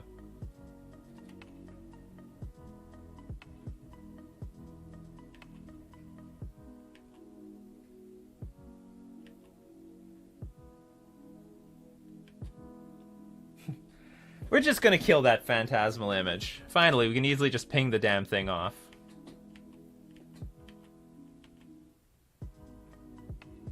Yeah, they need some amazing turn right now. I mean, they've got Vial on all the right numbers, so they could have an amazing turn, but we still get to tap down at least the Mantis Rider.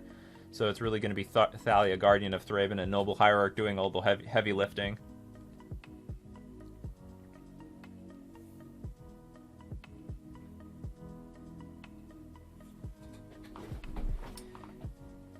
While we're waiting for our opponent to simmer in their misery, how is everyone doing today?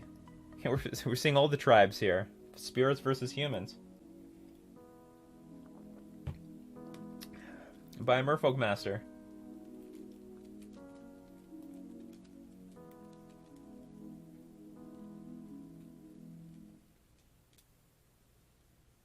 What is this? We're finally in like a creature versus creature matchup. And now everyone wants to take their sweet time. I don't know, maybe I'm doing the same thing. I don't know. Oh, more blockers. Just temporarily, though. We have way more than enough to deal with all the blockers.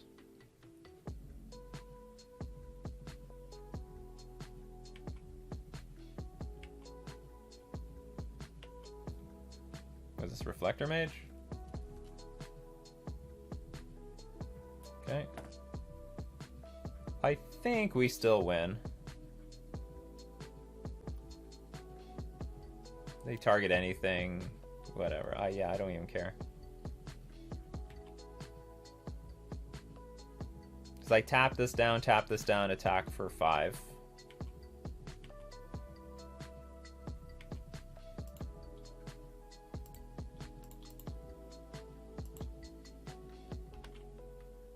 Then we just tap this thing down. Actually, I can just use these things to tap this down.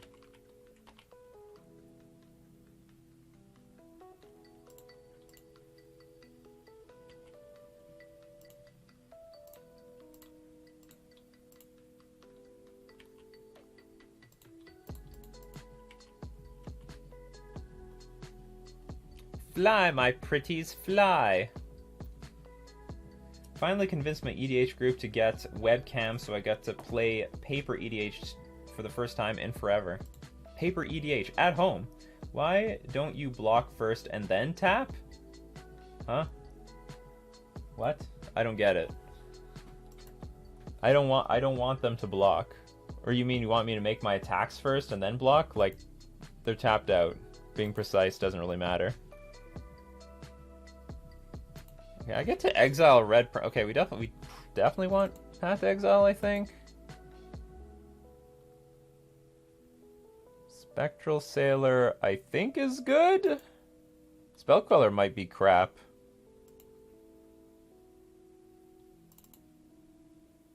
I really don't want to take much out, though. I don't really want to change anything. Like, the odds of this countering something doesn't seem very high. Celestial Purge. I can exile a Mantis Rider. Does not seem worth it. Submit.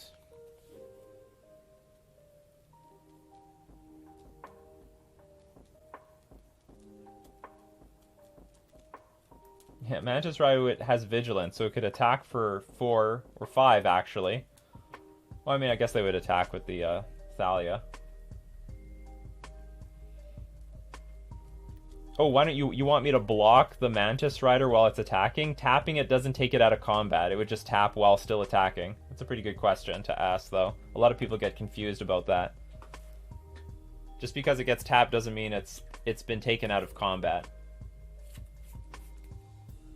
Hits Kudro and freeboots too? That's not too bad. I can keep this. One land with a curve. It's a hand with a curve. Skyclave hopefully is just a huge beating. Oh man, I'm gonna feel so good about eating up that champion of the parish. Oh! We got the mana for it too. Okay, we can curve right into this.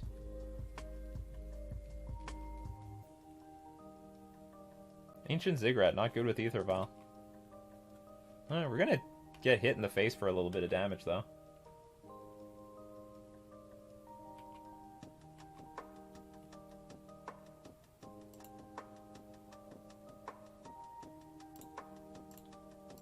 Again, I'm looking for merfolk when I play Cavernous Souls. Not to be found.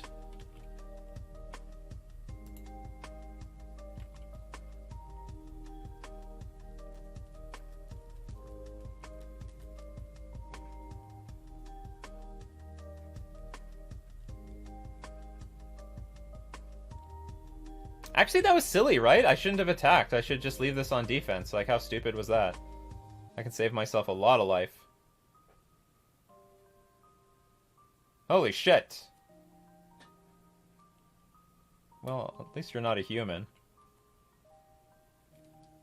Okay, so I will correct my mistake. Ooh, I have so many good options. Now I feel like still taking... Well, if you have Phantasmal Image, I'm just cooked. But my problem is if you deal with Skyclave Apparition, you get a 3/3 body on the battlefield. That's not good either.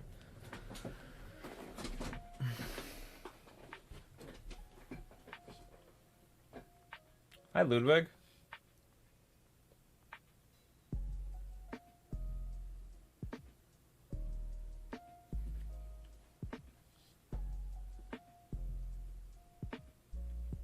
I wish I had... My life total could have been 2 points higher.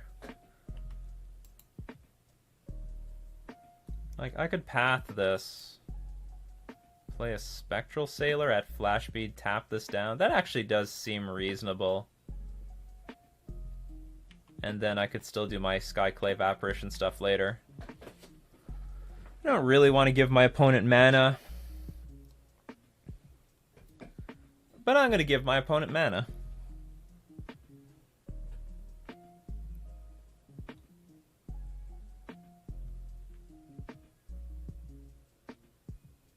Sure.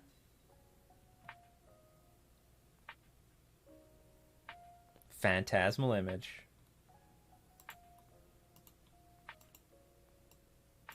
Oops, undo. Not today. Not today.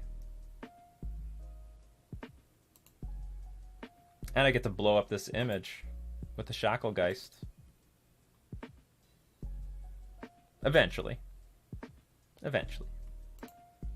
Okay, but they get to copy a Thals Lieutenant. They're gonna think like, you know what, that's not a bad turn. That's a pretty good turn. They'd be right.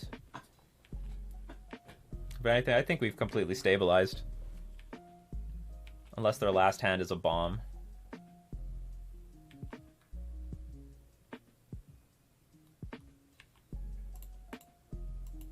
Surprise! Flash.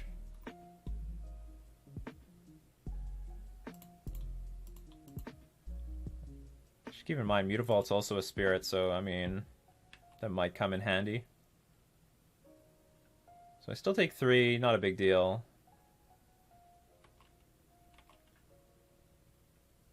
Pfft.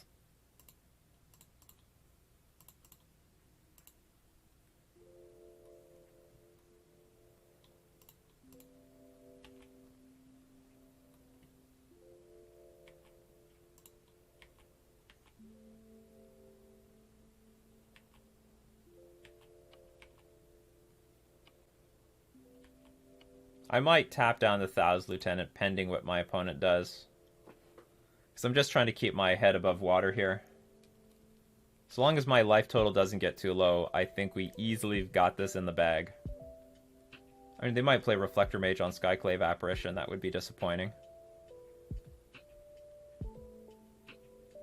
General Kudro. You are next on the Skyclave Apparition show.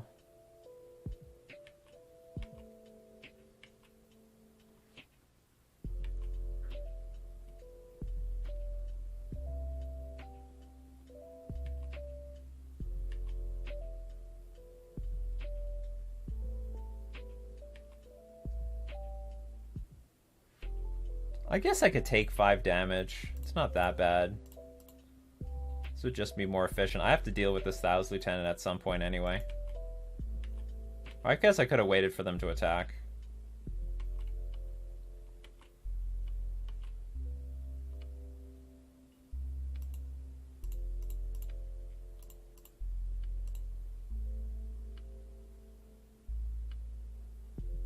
Yes, this is as stupid as it looks.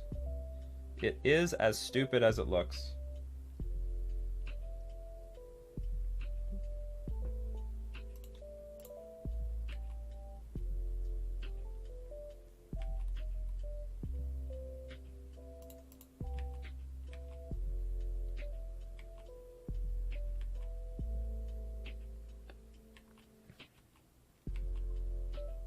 It'd be nice to have Rattle Chains on the battlefield so I can play Skyclave Apparition at instant speed, but I sort of need our opponent to stop playing things.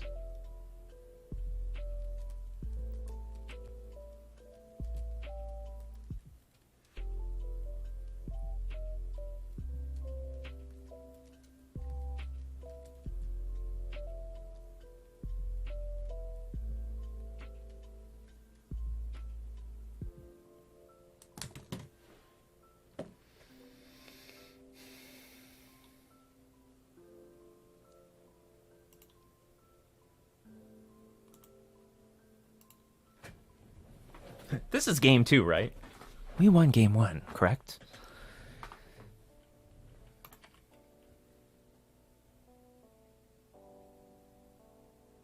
Another Thalos Lieutenant. That's just great.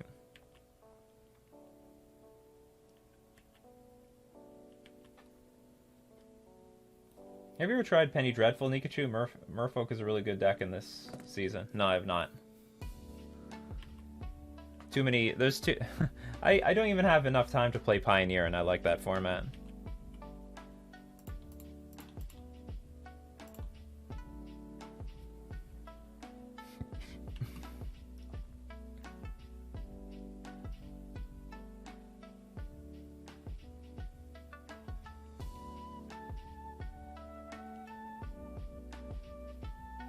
Bugler. Too bad we didn't have Spell Queller up for this.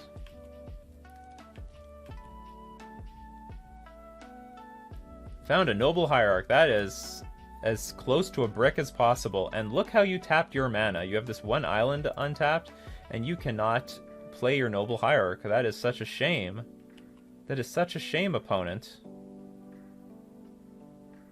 By the way, I don't feel sorry for you at all. I guess we just keep the train going.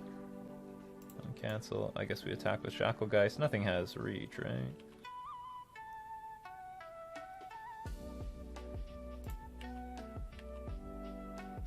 Boy, is Shacklegeist actually pretty good in this matchup. Yeah, opponent's letting out a huge oof.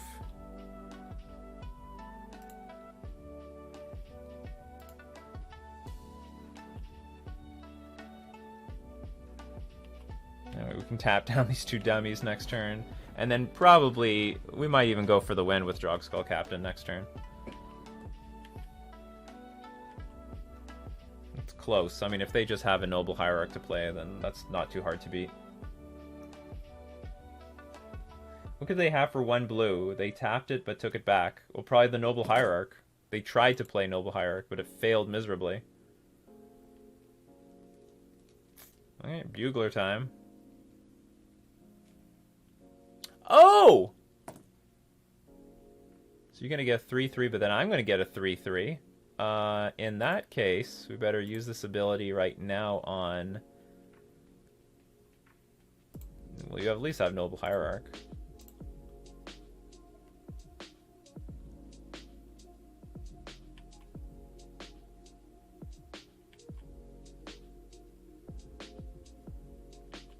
And we'll just hit this thing back and get our own 3-3 back.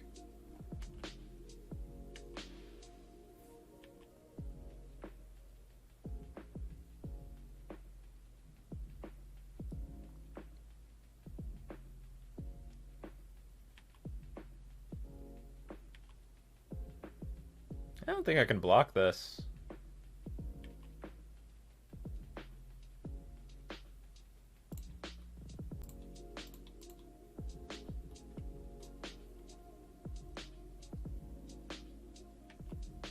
Going to 3 feels a little bit scary, though.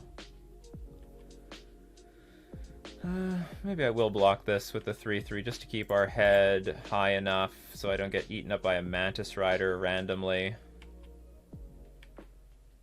Or I guess I could use that to stall off this thing. I think I should still be in okay shape.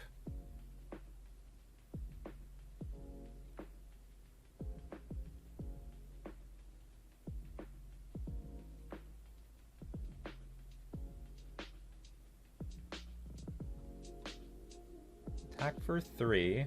Put a Rattle Chains in play. That will be 6, 7. That's close to lethal. Because if I play Rattle Chains, I'll have the Mutavaults also up to tap 2 creatures if I need to.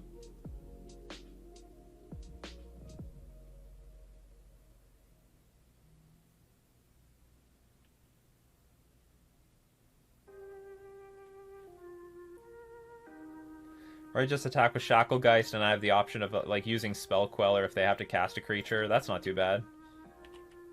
Okay, this is just 1 less damage. But it will open up my options.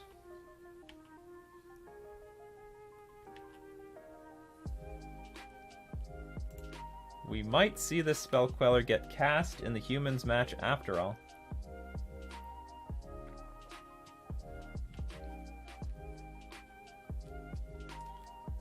This song always reminds me of Nujabes. Don't know who that is, but I'm sure that is very... Oh, Nujabe? Nujabe?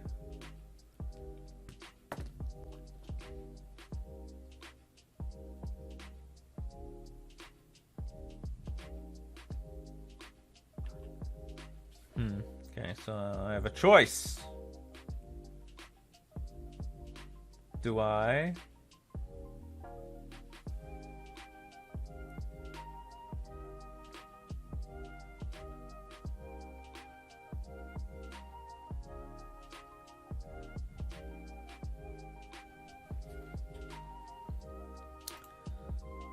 This is what I've decided to do. I'm tapping all your crap down.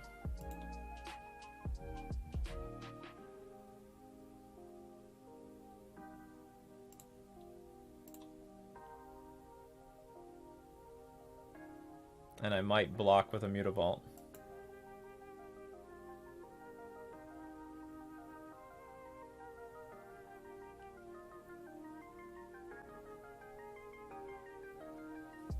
Jeez, you're gonna dismember? With you nuts? Okay, well anyway, let's tap stuff.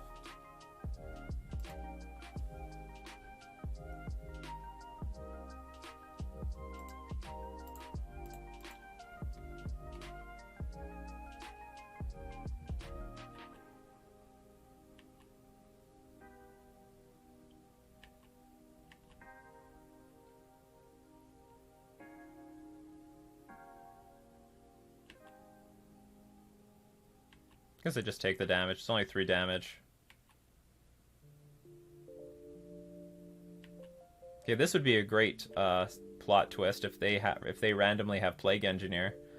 I guess it is to my benefit to play this Hallowed Fountain untapped. Well, and do I just have lethal with what I have here?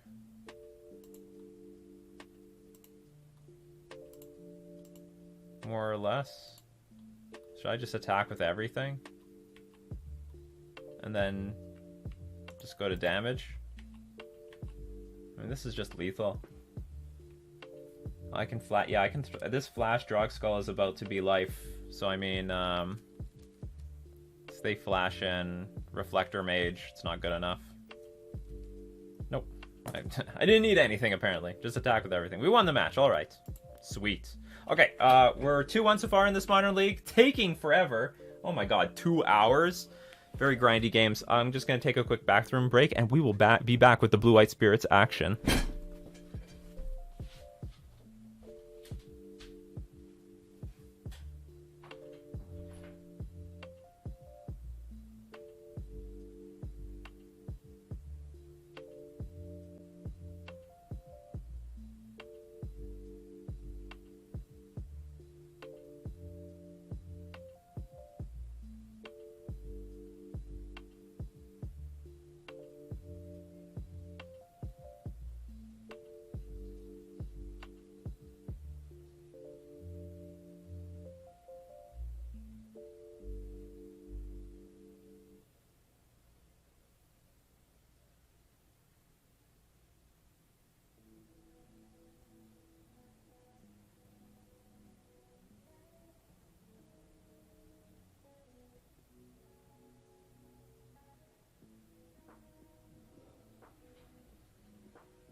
So we can give all the props to a Shacklegeist there. Shacklegeist won the match, basically, by itself. It was just all Shacklegeist in that one.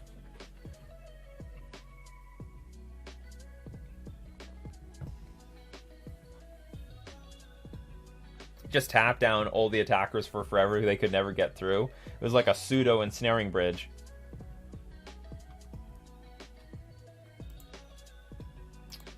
Welcome everyone, by the way. Let's have some fun with some Blue-White Spirits. I thought that this league would go a lot faster. Instead, we have only finished 3 matches in 2 hours.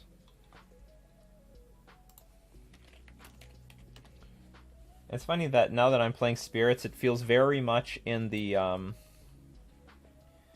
losing just as many die rolls as I do with Merfolk, and my hands are just as clunky with Merfolk. This is a good hand, though. Or I would say this is a mana-efficient hand. I don't know how good it is. It's going to be very match-dependent. Keep. Eldrazi Temple. Eldrazi Tron, I haven't seen you in a while. And also, this looks miserable for us. Walking Ballista is probably our single largest nightmare. Yeah. Lost the die roll and bad draws. Home sweet home.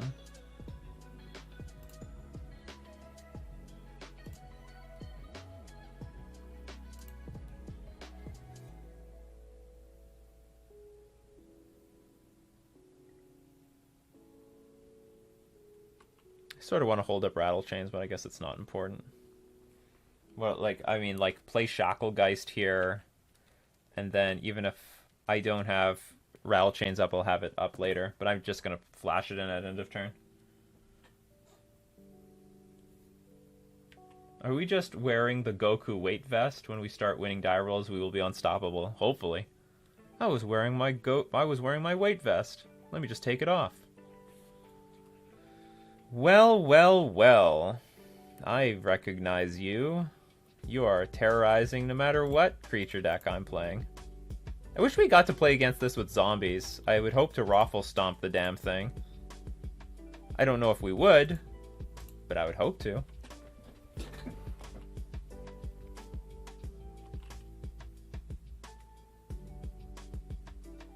Actually, Shacklegeist looks really good in this matchup too. They're probably going to take Shacklegeist.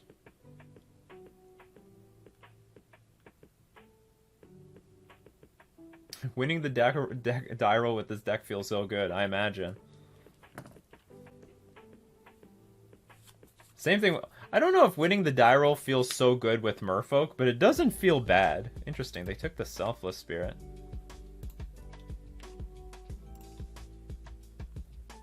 That's what's very interesting.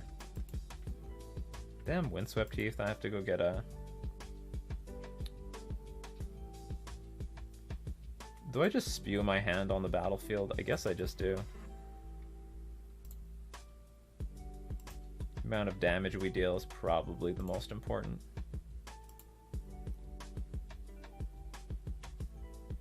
Oh, this is a bit awkward. I have to use this.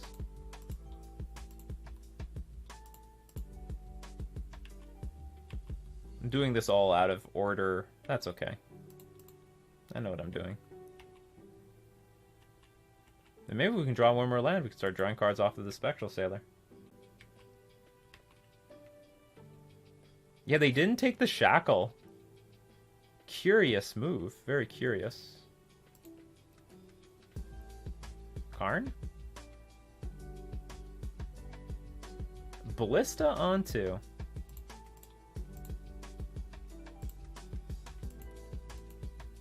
Goodbye, creatures.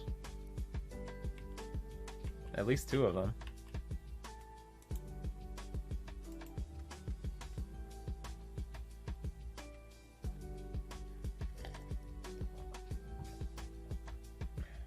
Took my Spectral Sailor and my Rattle Chains. Lord! 1 Lord and we're probably home free. Win. Fuck. I think the damage we deal is more important than the life we save.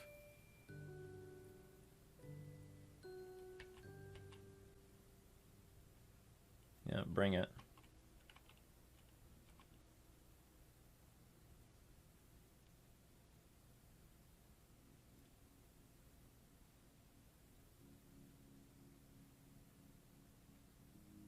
Yep.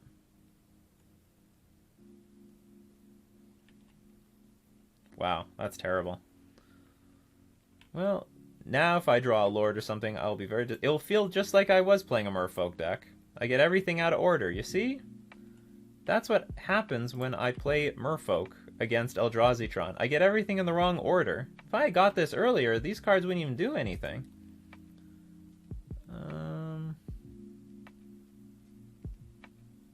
If I hit for 3 and I draw another Lord, this will be for 4 and 6, so it's still not lethal.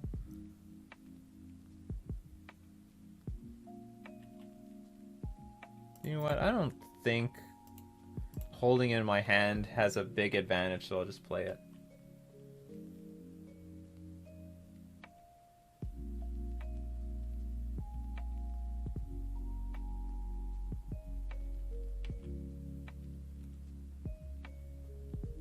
Fortunately, no matter what they hit, I can just kill it.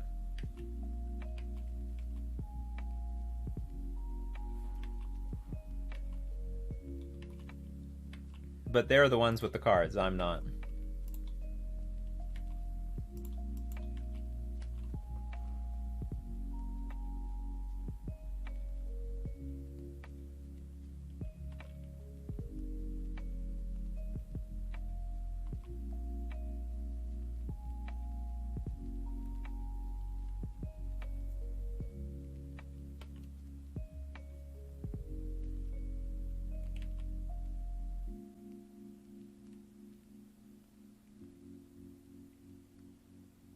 If we won the die roll, probably we would win this, because they wouldn't get their walk. We would get like at least 2 big attacks in before they could even get Walking Ballista online.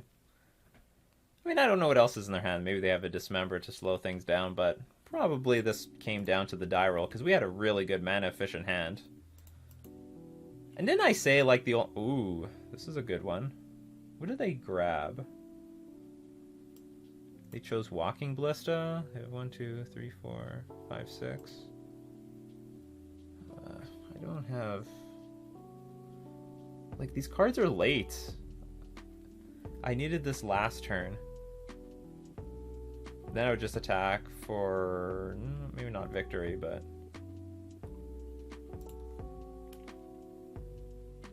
I have... They asked... These are not Merfolks, or are they? I have 4 in this deck. No, I have 2. I have 2 in this deck. Just hinting at Mutavaults.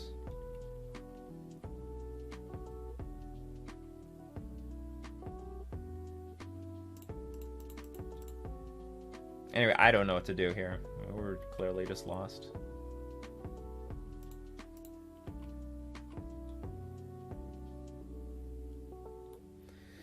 They can play a Ballista for 6. Oh, they're... Whatever they do, that's fine. We'll bring in a Path. Oh, Damping Sphere is okay. Not great, but okay. Take out some of the 1-drops that are really weak. 1 toughness creatures are really going to suck in this matchup.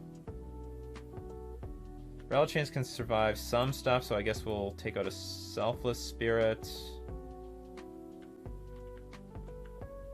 Force Negation, I think we can live without it, because anything that Karn the Great Creator finds, we can always deal with Skyclave Apparition.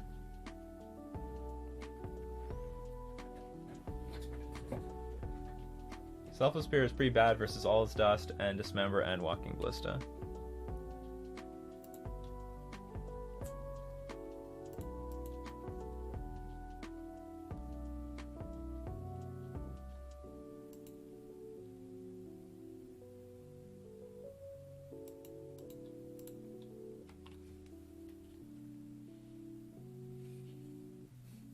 But, like, when I'm playing the Spirits deck, I feel like the bad matchups are still the same bad matchups. Like, I don't know, maybe this matchup is good, now that we're playing Spirits. Or, like, the matchup is close. I should say that, like, I beat Eldrazi Tron quite a bit with Merfolk, except for very specific people. Very specific people beat me. Well, that's just great. I mean, that is just great.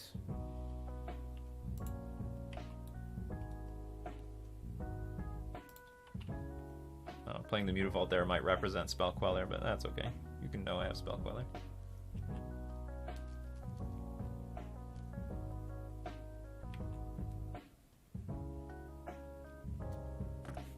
Turn 3 Tron on the draw, like it's their job.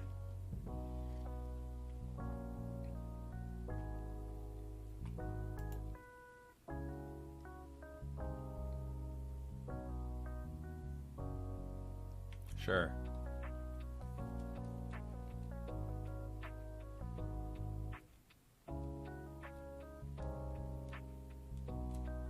It's weird. We're much worse than you are against Primeval Titan, but we're much better against combo decks like Oops. I've only played it against Oops twice, but I mean, I've beaten it both times. You probably are much better. I mean, you have natural counter spells like Spell Queller. But I mean, Merfolk has counter spells if they need access to them.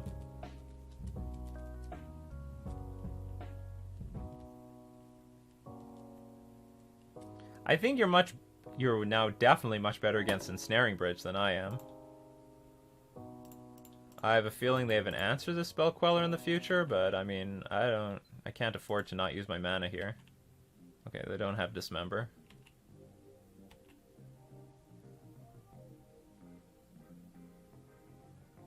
I don't know, what do I do? Skyclave this thing?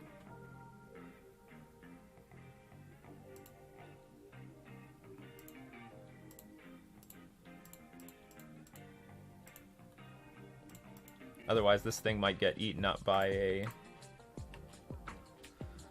Thought-Knot Seer.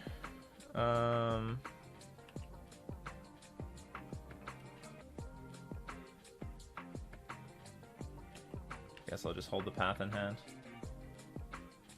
Yeah, Mausoleum Wanderer is fantastic. I mean, Mausoleum Wanderer is just the nuts.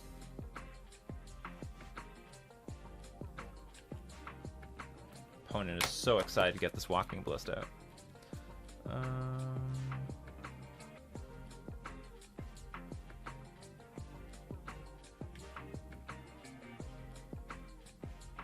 Why go for the Skyclave first?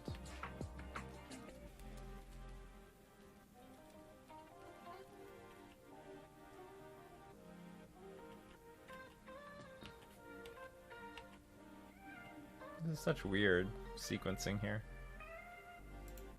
If I drew Rattle Chains, and I seem to flood out the same way.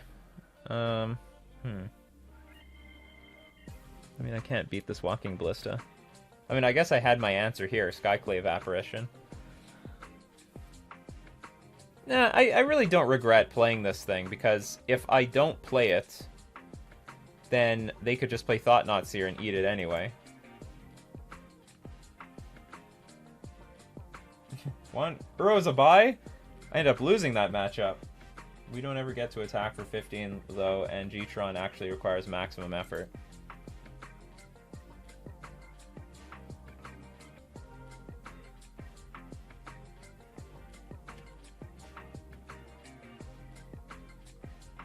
Did we flood out, by the way? I feel like I have everything that I had in my starting hand. Except I drew like a bunch of lands and Ether Vials.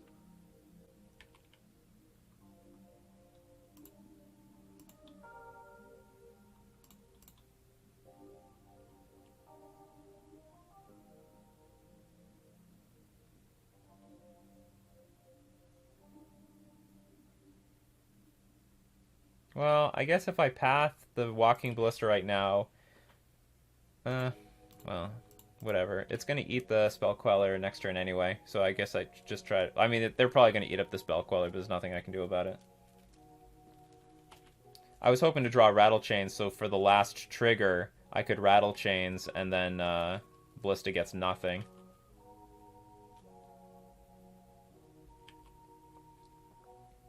Oh, did I screw up then?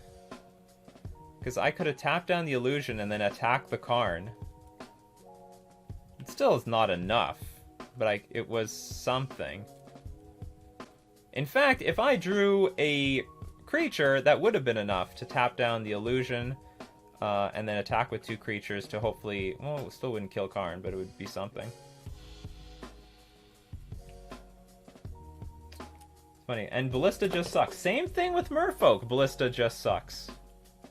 Same thing.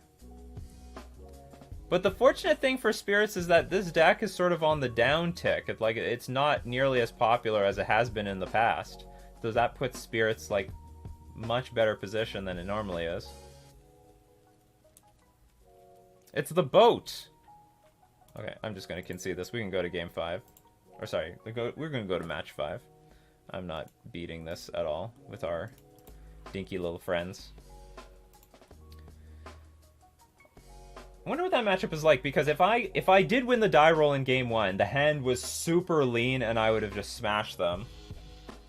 The only reason they got back is that they could play Walking Ballista as a 2-for-1 back 2 turns in a row, and I needed to top deck something on each of those turns to keep pumping the Mausoleum Wanderers to finish my opponent off, and I ended up just drawing more lands. And then by the time I drew, you know, gas, it was over. Oh, we're up against Willie Hall.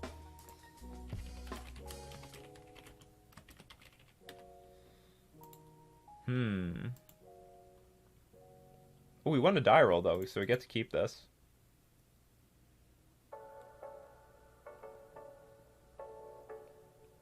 They mulligan a 6.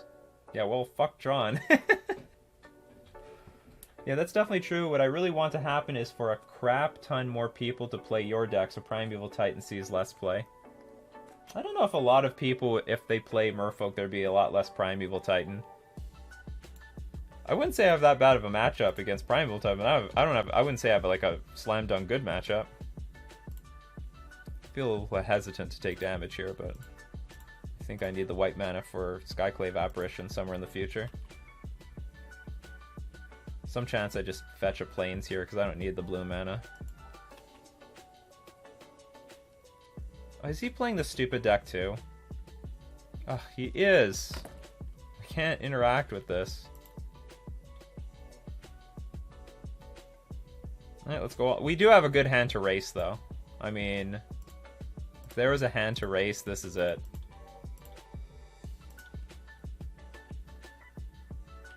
And actually, we do have Skyclave Apparition if he goes for anything. In fact, I might even go... If he plays some generic card, I'll just go for the Utopia Sprawl. When are you playing Slivers for me? When there is a Slivers holiday. What the hell is this? In the fucking main deck? Okay, so, Willie Hall's bricked on mana, so we're just gonna Skyclave on this Utopia Sprawl, and hopefully that'll just be GG.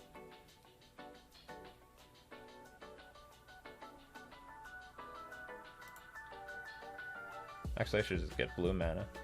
Whatever.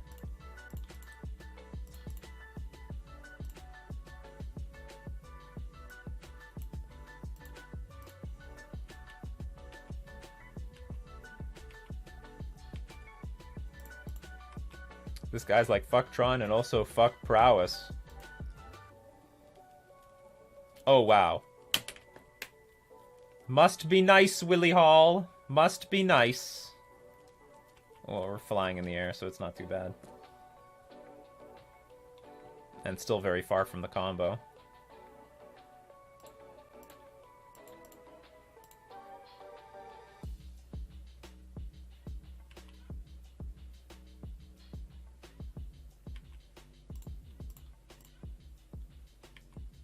And, like, actually, they can't even use Collected Company, even in the slightest here. You can attack with the Skyclave Apparition. These are not very big creatures. I'm okay playing against Titan with Merfolk. I'm okay. If I go an all-in anti... Like, my current sideboard plan forces the opponent to draw Titan, because if they don't, I probably have more than enough ways to counter it. Between Force Negation and Chalice on 0, not happening. Not happening. You have to naturally have the Titan in your hand. And that's a lot to ask for sometimes. You can't mulligan for a Titan, because then that means there's less lands that you're going to have to work with. Okay, gain some life. But I've got way more than 8 power in the air here. I did not even win the die roll. How did we sideboard last time? Maybe Force Negation is not good. Because they can always just Collected Company on my turn. Like, it's better than nothing, but maybe it's just watering down my own strategy too much.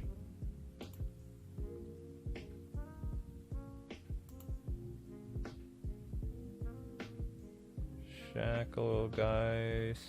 Actually, they also have Walking Ballista, the stupid deck. Guess I'll take out a Selfless Spirit.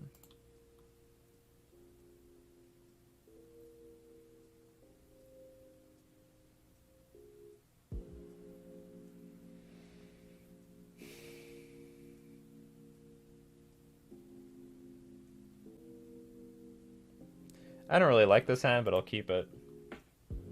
Especially after he's mulliganed. I threw up some in Willie Hall's chat.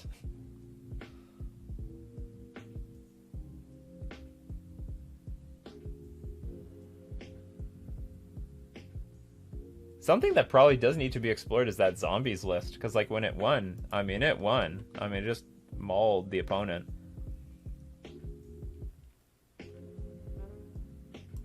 Oh, that was a nice draw. Let's not give our opponent mana at the moment. I could hold up path, but I'm just not going to do that.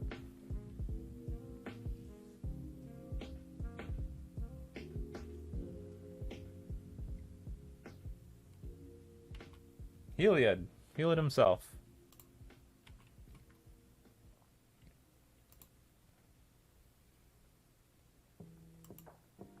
Okay, so now I gotta be patient. If they play Spike Feeder, it's not over because in response to the first remove counter trigger, I can path it. Jesus fucking Christ, Willie Hall. That's greedy as hell. Okay, so it's not over. I have a few turns. But I guess you can put a counter on here?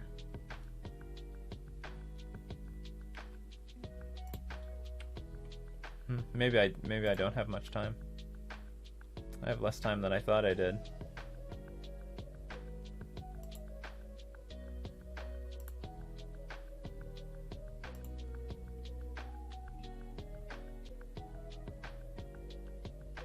No, you can remove one, you can put a +1/+1 counter on target creature, so that's not good enough. So if that thing is in play, it might be okay. But by next turn, I can like Skyclave followed by Path, and actually I can Skyclave Apparition, hardcast it. If that doesn't work, we Path it. If that doesn't work, we Violin a Skyclave Apparition. We're gonna make sure we deal with this combo, people. We're gonna deal with the combo. What matchless game are we at? We are in match 5. We're 2-2. We lost to Eldrazi Tron miserably. What else happened? We lost Eldrazi Tron. And lost to Sultai Uro. Beat humans, beat something else. Oh, Collected Company. Well, hopefully they just find Heliods. I can't do anything about this. If they find 2 Spike Feeders, we're doomed. Ha! That is a shitty Collected Company. Sorry about that, Willie.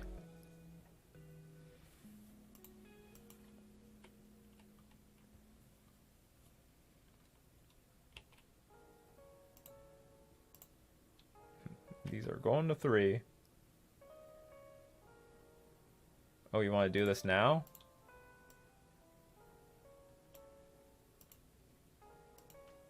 Fine by me.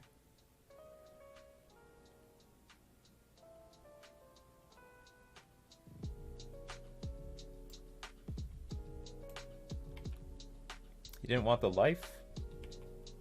So now we can just eat up the Heliod.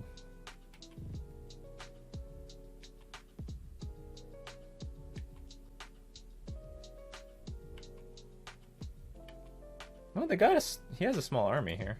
And it's still a lot of mana and a Horizon Canopy that can get cracked.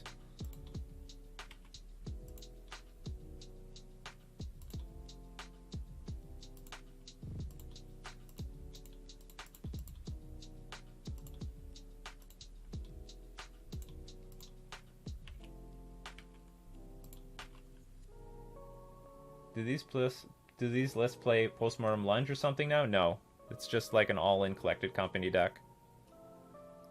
I think it still plays the... that's just a different version of Counters Company. This is... or I want to say, this is a different version of Counters Company. It's taking a completely different direction. Well, that sucks.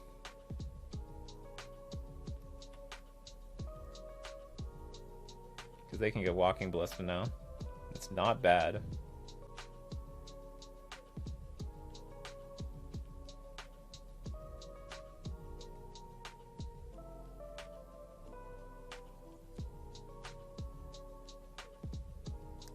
I can't actually exile anything with the Skyclave Apparition. Not very well. You can only add 5 mana. It's not the end of the world. Actually, if you put a Walking Ballista in play for 5, I mean, I don't care, I guess.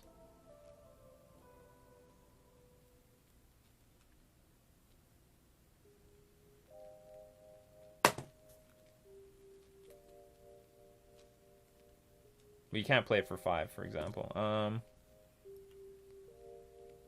Sure.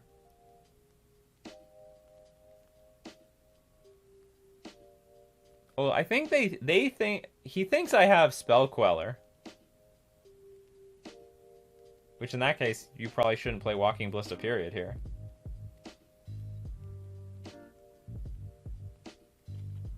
Mm-hmm.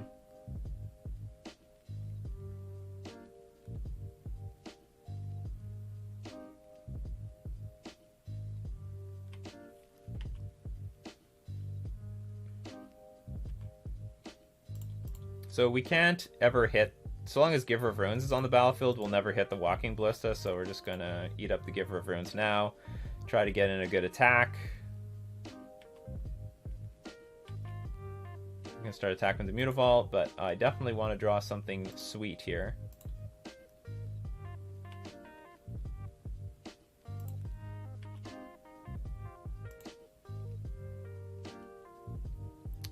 That was not sweet at all. That was very bitter.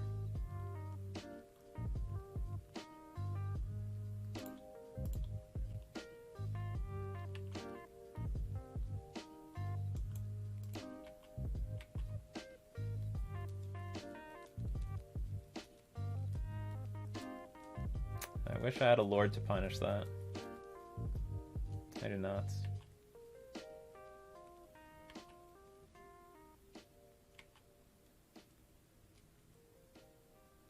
How big is this Walking Ballista going to be? It's going to be huge.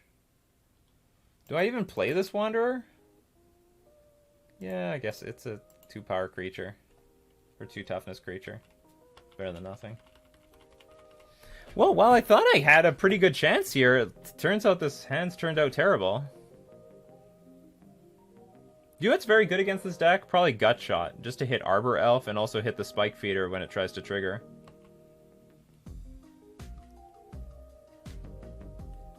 Is Gut Shot well positioned enough, though?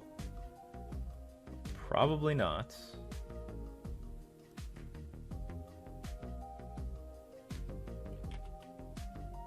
What are you playing around? Keeping all that mana up.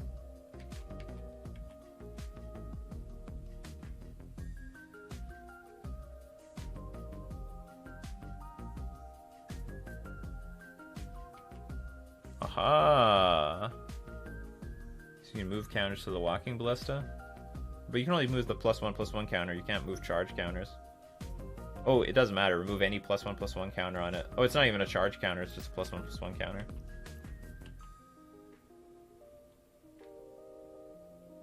Gutshot is, well, Gutshot is bad in general, but Gutshot is good in this matchup because it's a way of interacting with a combo without having to tap any mana. So you can put all your focus on tapping out with creatures while still having a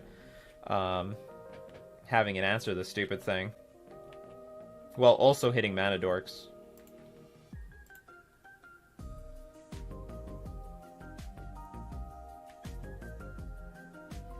Well, I think if I'm playing, I was mostly referencing Merfolk.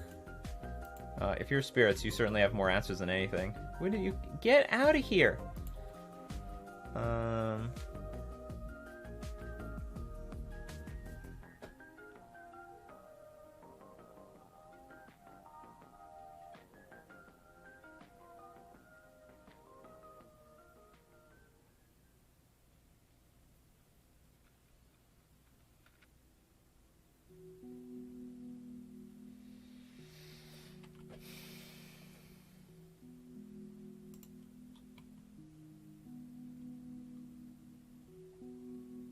Oh, did I screw up? I should attack with this Mutavault again, because why not?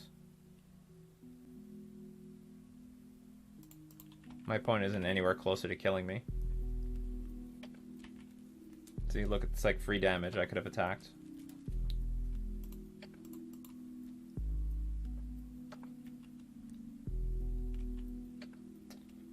No, rearrange. We are not an aggro deck, but we are more choked on mana because we can't play things at instant speed. So we have to make bigger decisions with what we have to do with our mana. Like, we're still a tempo deck. Still much heavier on the on tempo than we are on aggro. Like I said, like I've actually said many times, if you try to treat Merfolk like an aggro deck, then it's just a really bad deck.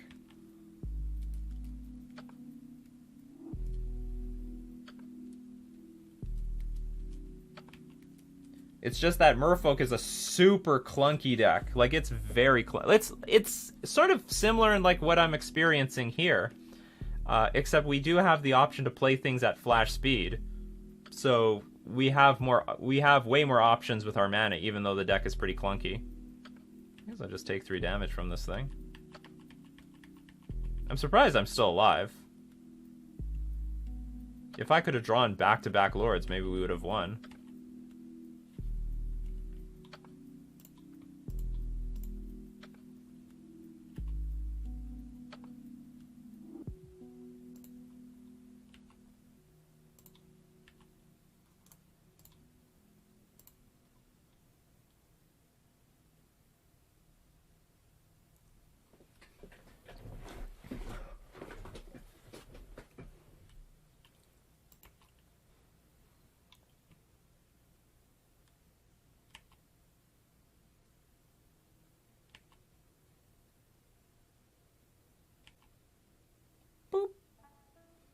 Bye-bye, Supreme Phantom. Well, well, well, look what we have here. Right on time, too. Not.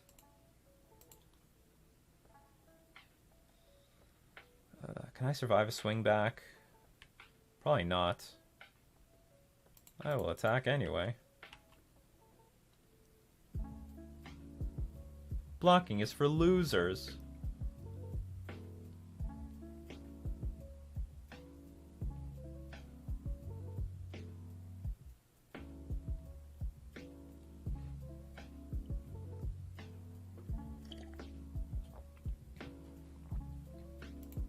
Drugskull Captain is such a good card.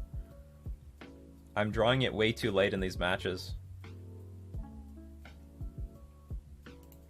You know what I probably would play? Glasspool Mimic in this deck. I want to play lands that sometimes double as creatures. But I would have to... Maybe it would be very difficult. I have to see how much I can stretch this mana base. Or what's allowed to get stretched. I know these lists have played Glasspool Mimic, but then they dump them.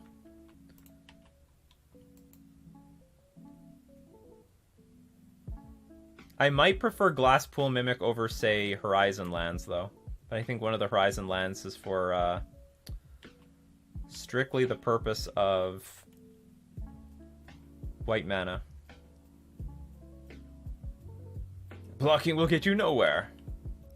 See, look, I missed a Mutavault attack. They would have to chump block at least one of these things if I attacked with Mutavault earlier.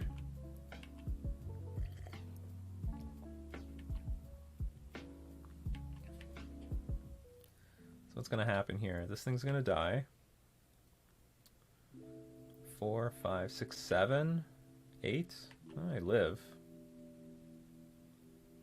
Willie Hall's still at 6 life because of Spike Feeder, though.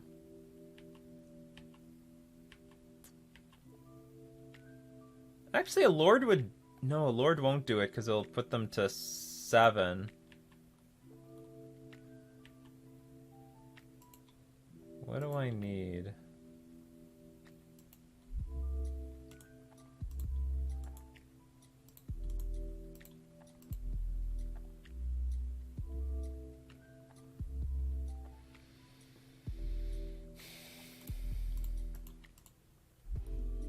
Stupid Auroch champion. Screwing up my math here.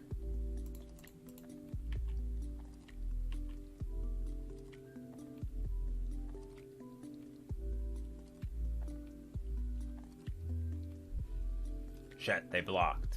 They saw it.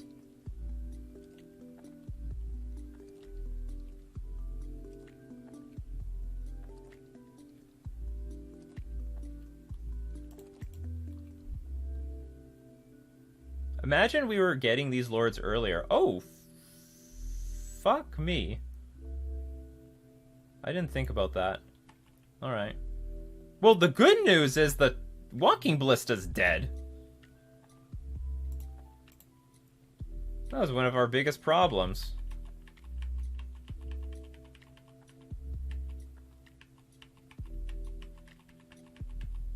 Okay, so I can take 5. I hope they just have a dud card in their hand.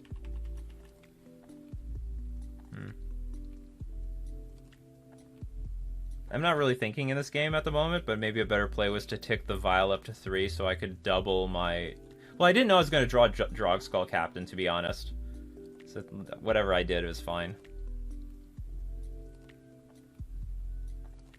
Of course! Your top decks are better than my top decks. Of course.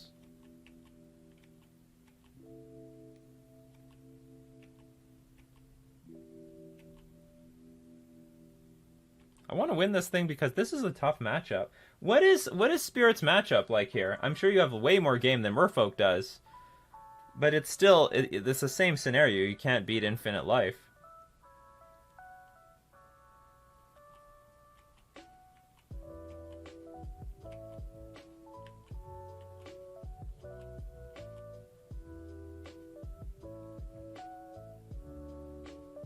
Did they play that correct? Because I can just take this damage. And then if I draw a Lord, then I win.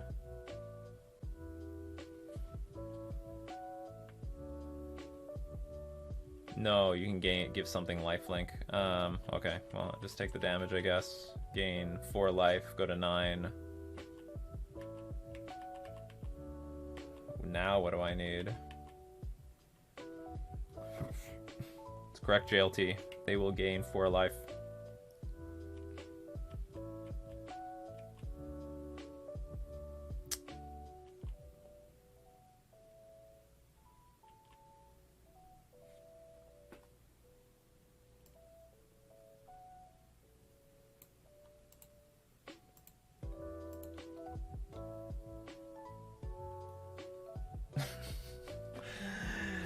Imagine we top deck 3 Drogskull Captains like a turn earlier before we draw these Vials and Islands, and it would be over. But because it's all a turn late, it's sort of doing something, but it's just not enough.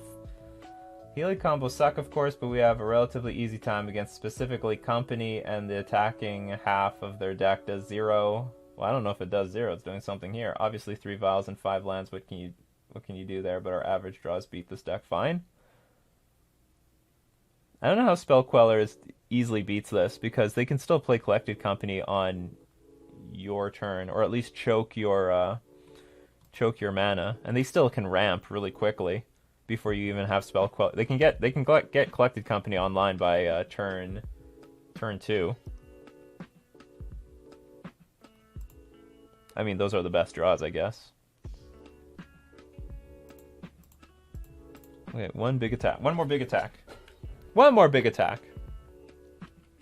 For old time's sake.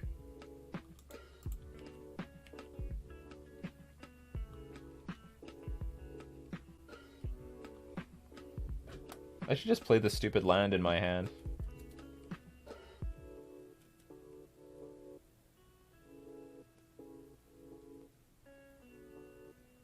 Maybe they won't block for the fear of some random card that doesn't exist in my deck. Oh no, they saw it. Oh no, they did a double block. I'll attempt to kill this thing first.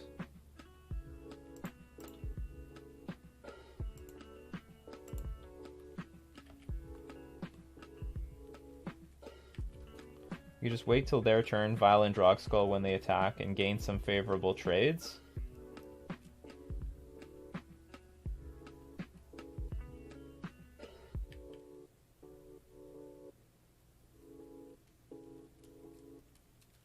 You know what? You're right. Well, I'm not entirely sure, but I think you're right. Maybe I should. Actually have the option to do nothing.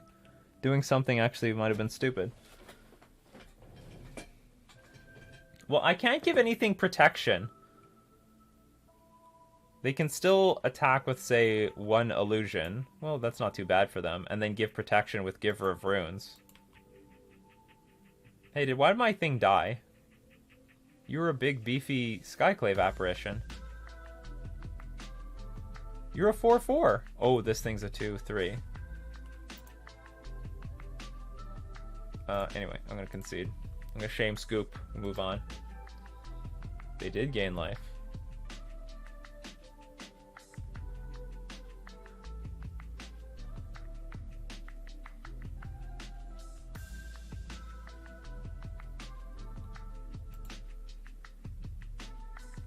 Run it back.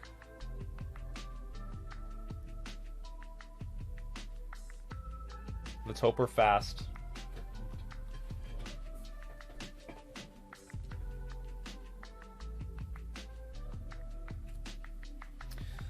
So we played against Tron. No, we didn't play against Tron. We played against Eldrazi Tron. We played against humans, and we're now up against this Heliod Company deck. I think we would have been better off with Bant. Did anyone else's Twitch stop working? It's back now. No, it's back.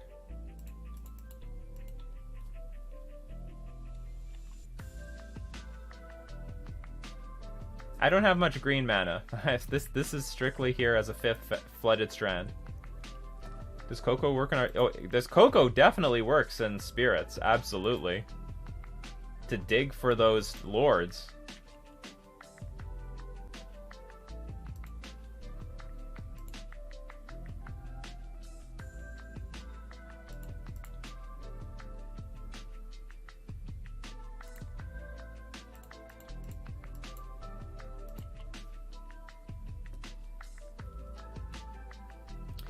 In the...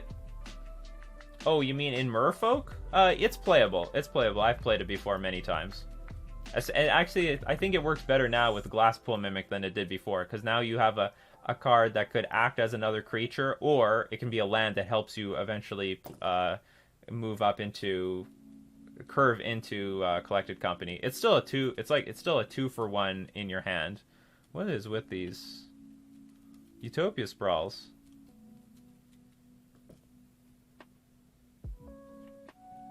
Get Spectral Sailor on the battlefield before anything happens.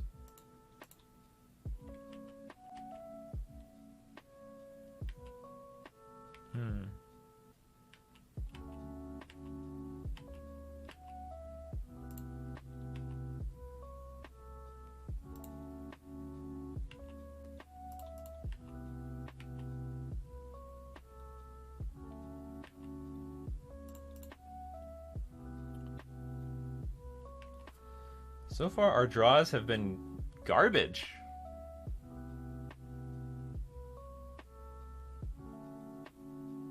Or I can Supreme Phantom is fine. We've only actually drawn 2 cards so far.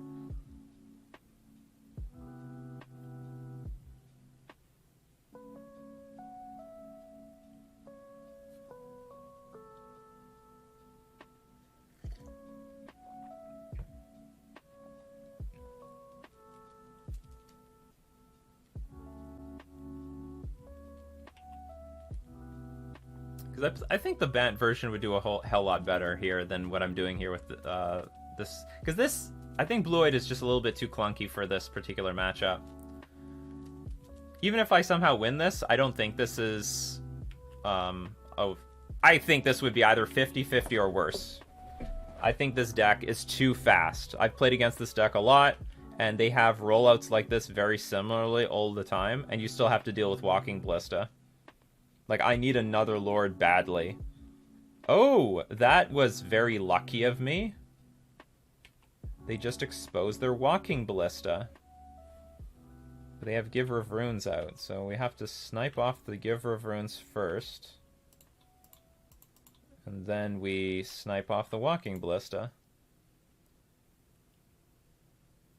And then we can put Rattle... actually, I can put Rattle Chains in play right now.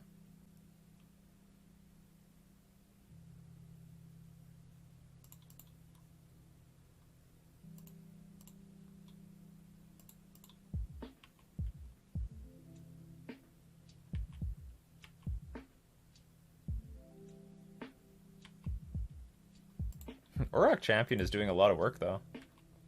I'm just going to tick both these vials up to 3 so that if I draw a Spell Queller or a Drogskull Captain, I'll have them active.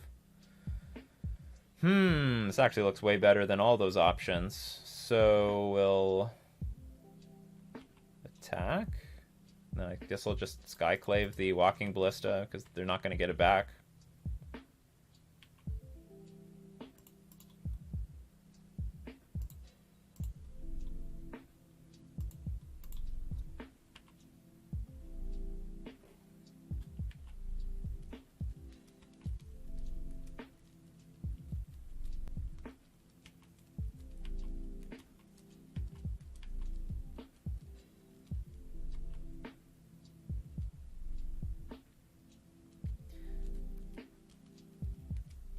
At least if they Coco into the combo, it won't be a snap win.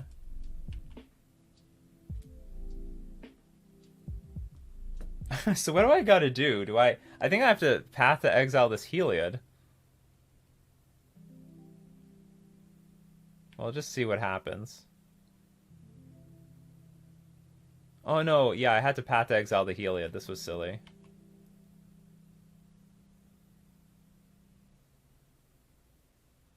Oh, you mean sack the Ranger Captain? I think that would be okay.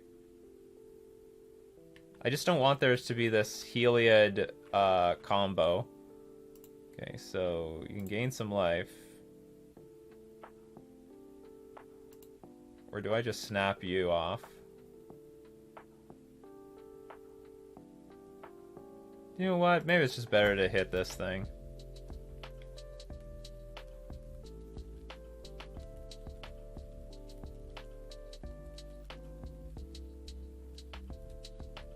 Because that's just a big creature.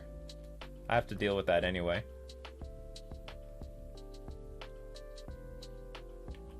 Alright, let's attack. And let's hope we get there.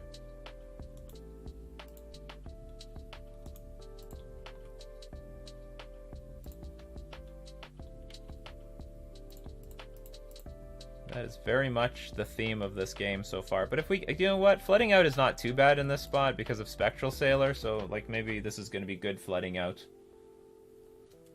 There's bad flooding out and then there's good flooding out. Hopefully we're in a space where it's good flooding out. Well, you had to have top decked something because, you gotta be kidding me, stop it! Just draw a land like I did in all these other games. I drew tons of lands. Fuck! How? It's so hard to win a game of Magic today. Or, sorry, like, these days. I've won tons of games of Magic today. Alright, here comes Heliod. Gain 5 life. Or, okay. Well, still could do that. Walking Ballista on 1. Sorry, Walking Ballista on 2 now.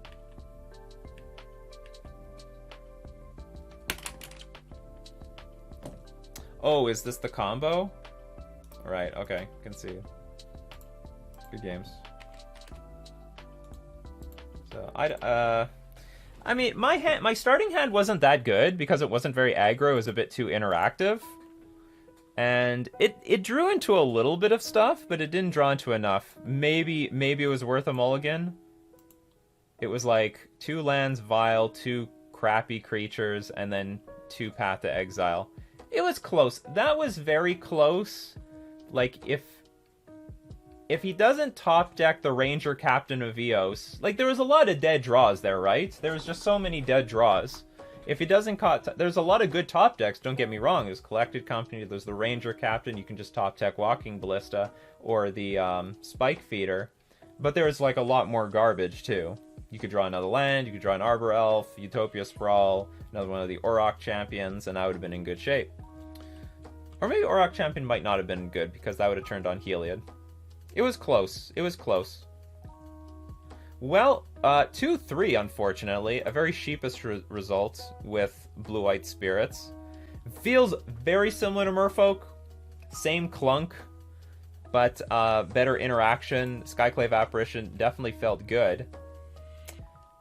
What would I do with this deck?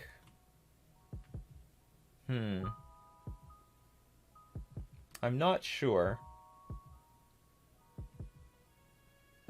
It's got 22 lands. I would have to check out the mana base. How much white mana do we need? We probably need quite a bit. 4, 8, 9, 10, 11, 12, 13, plus vials. It's probably enough.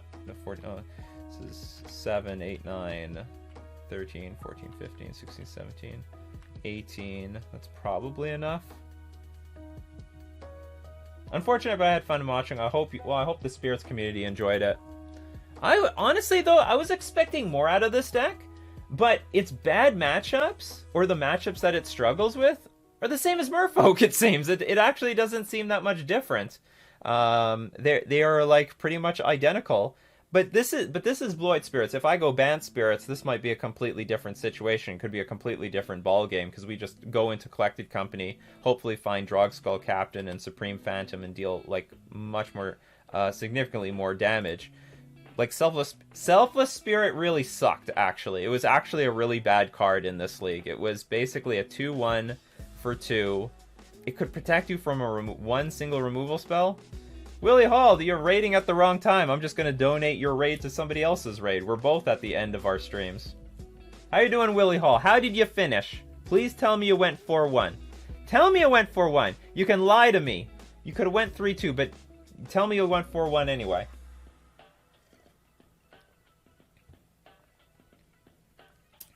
Invisible Forever?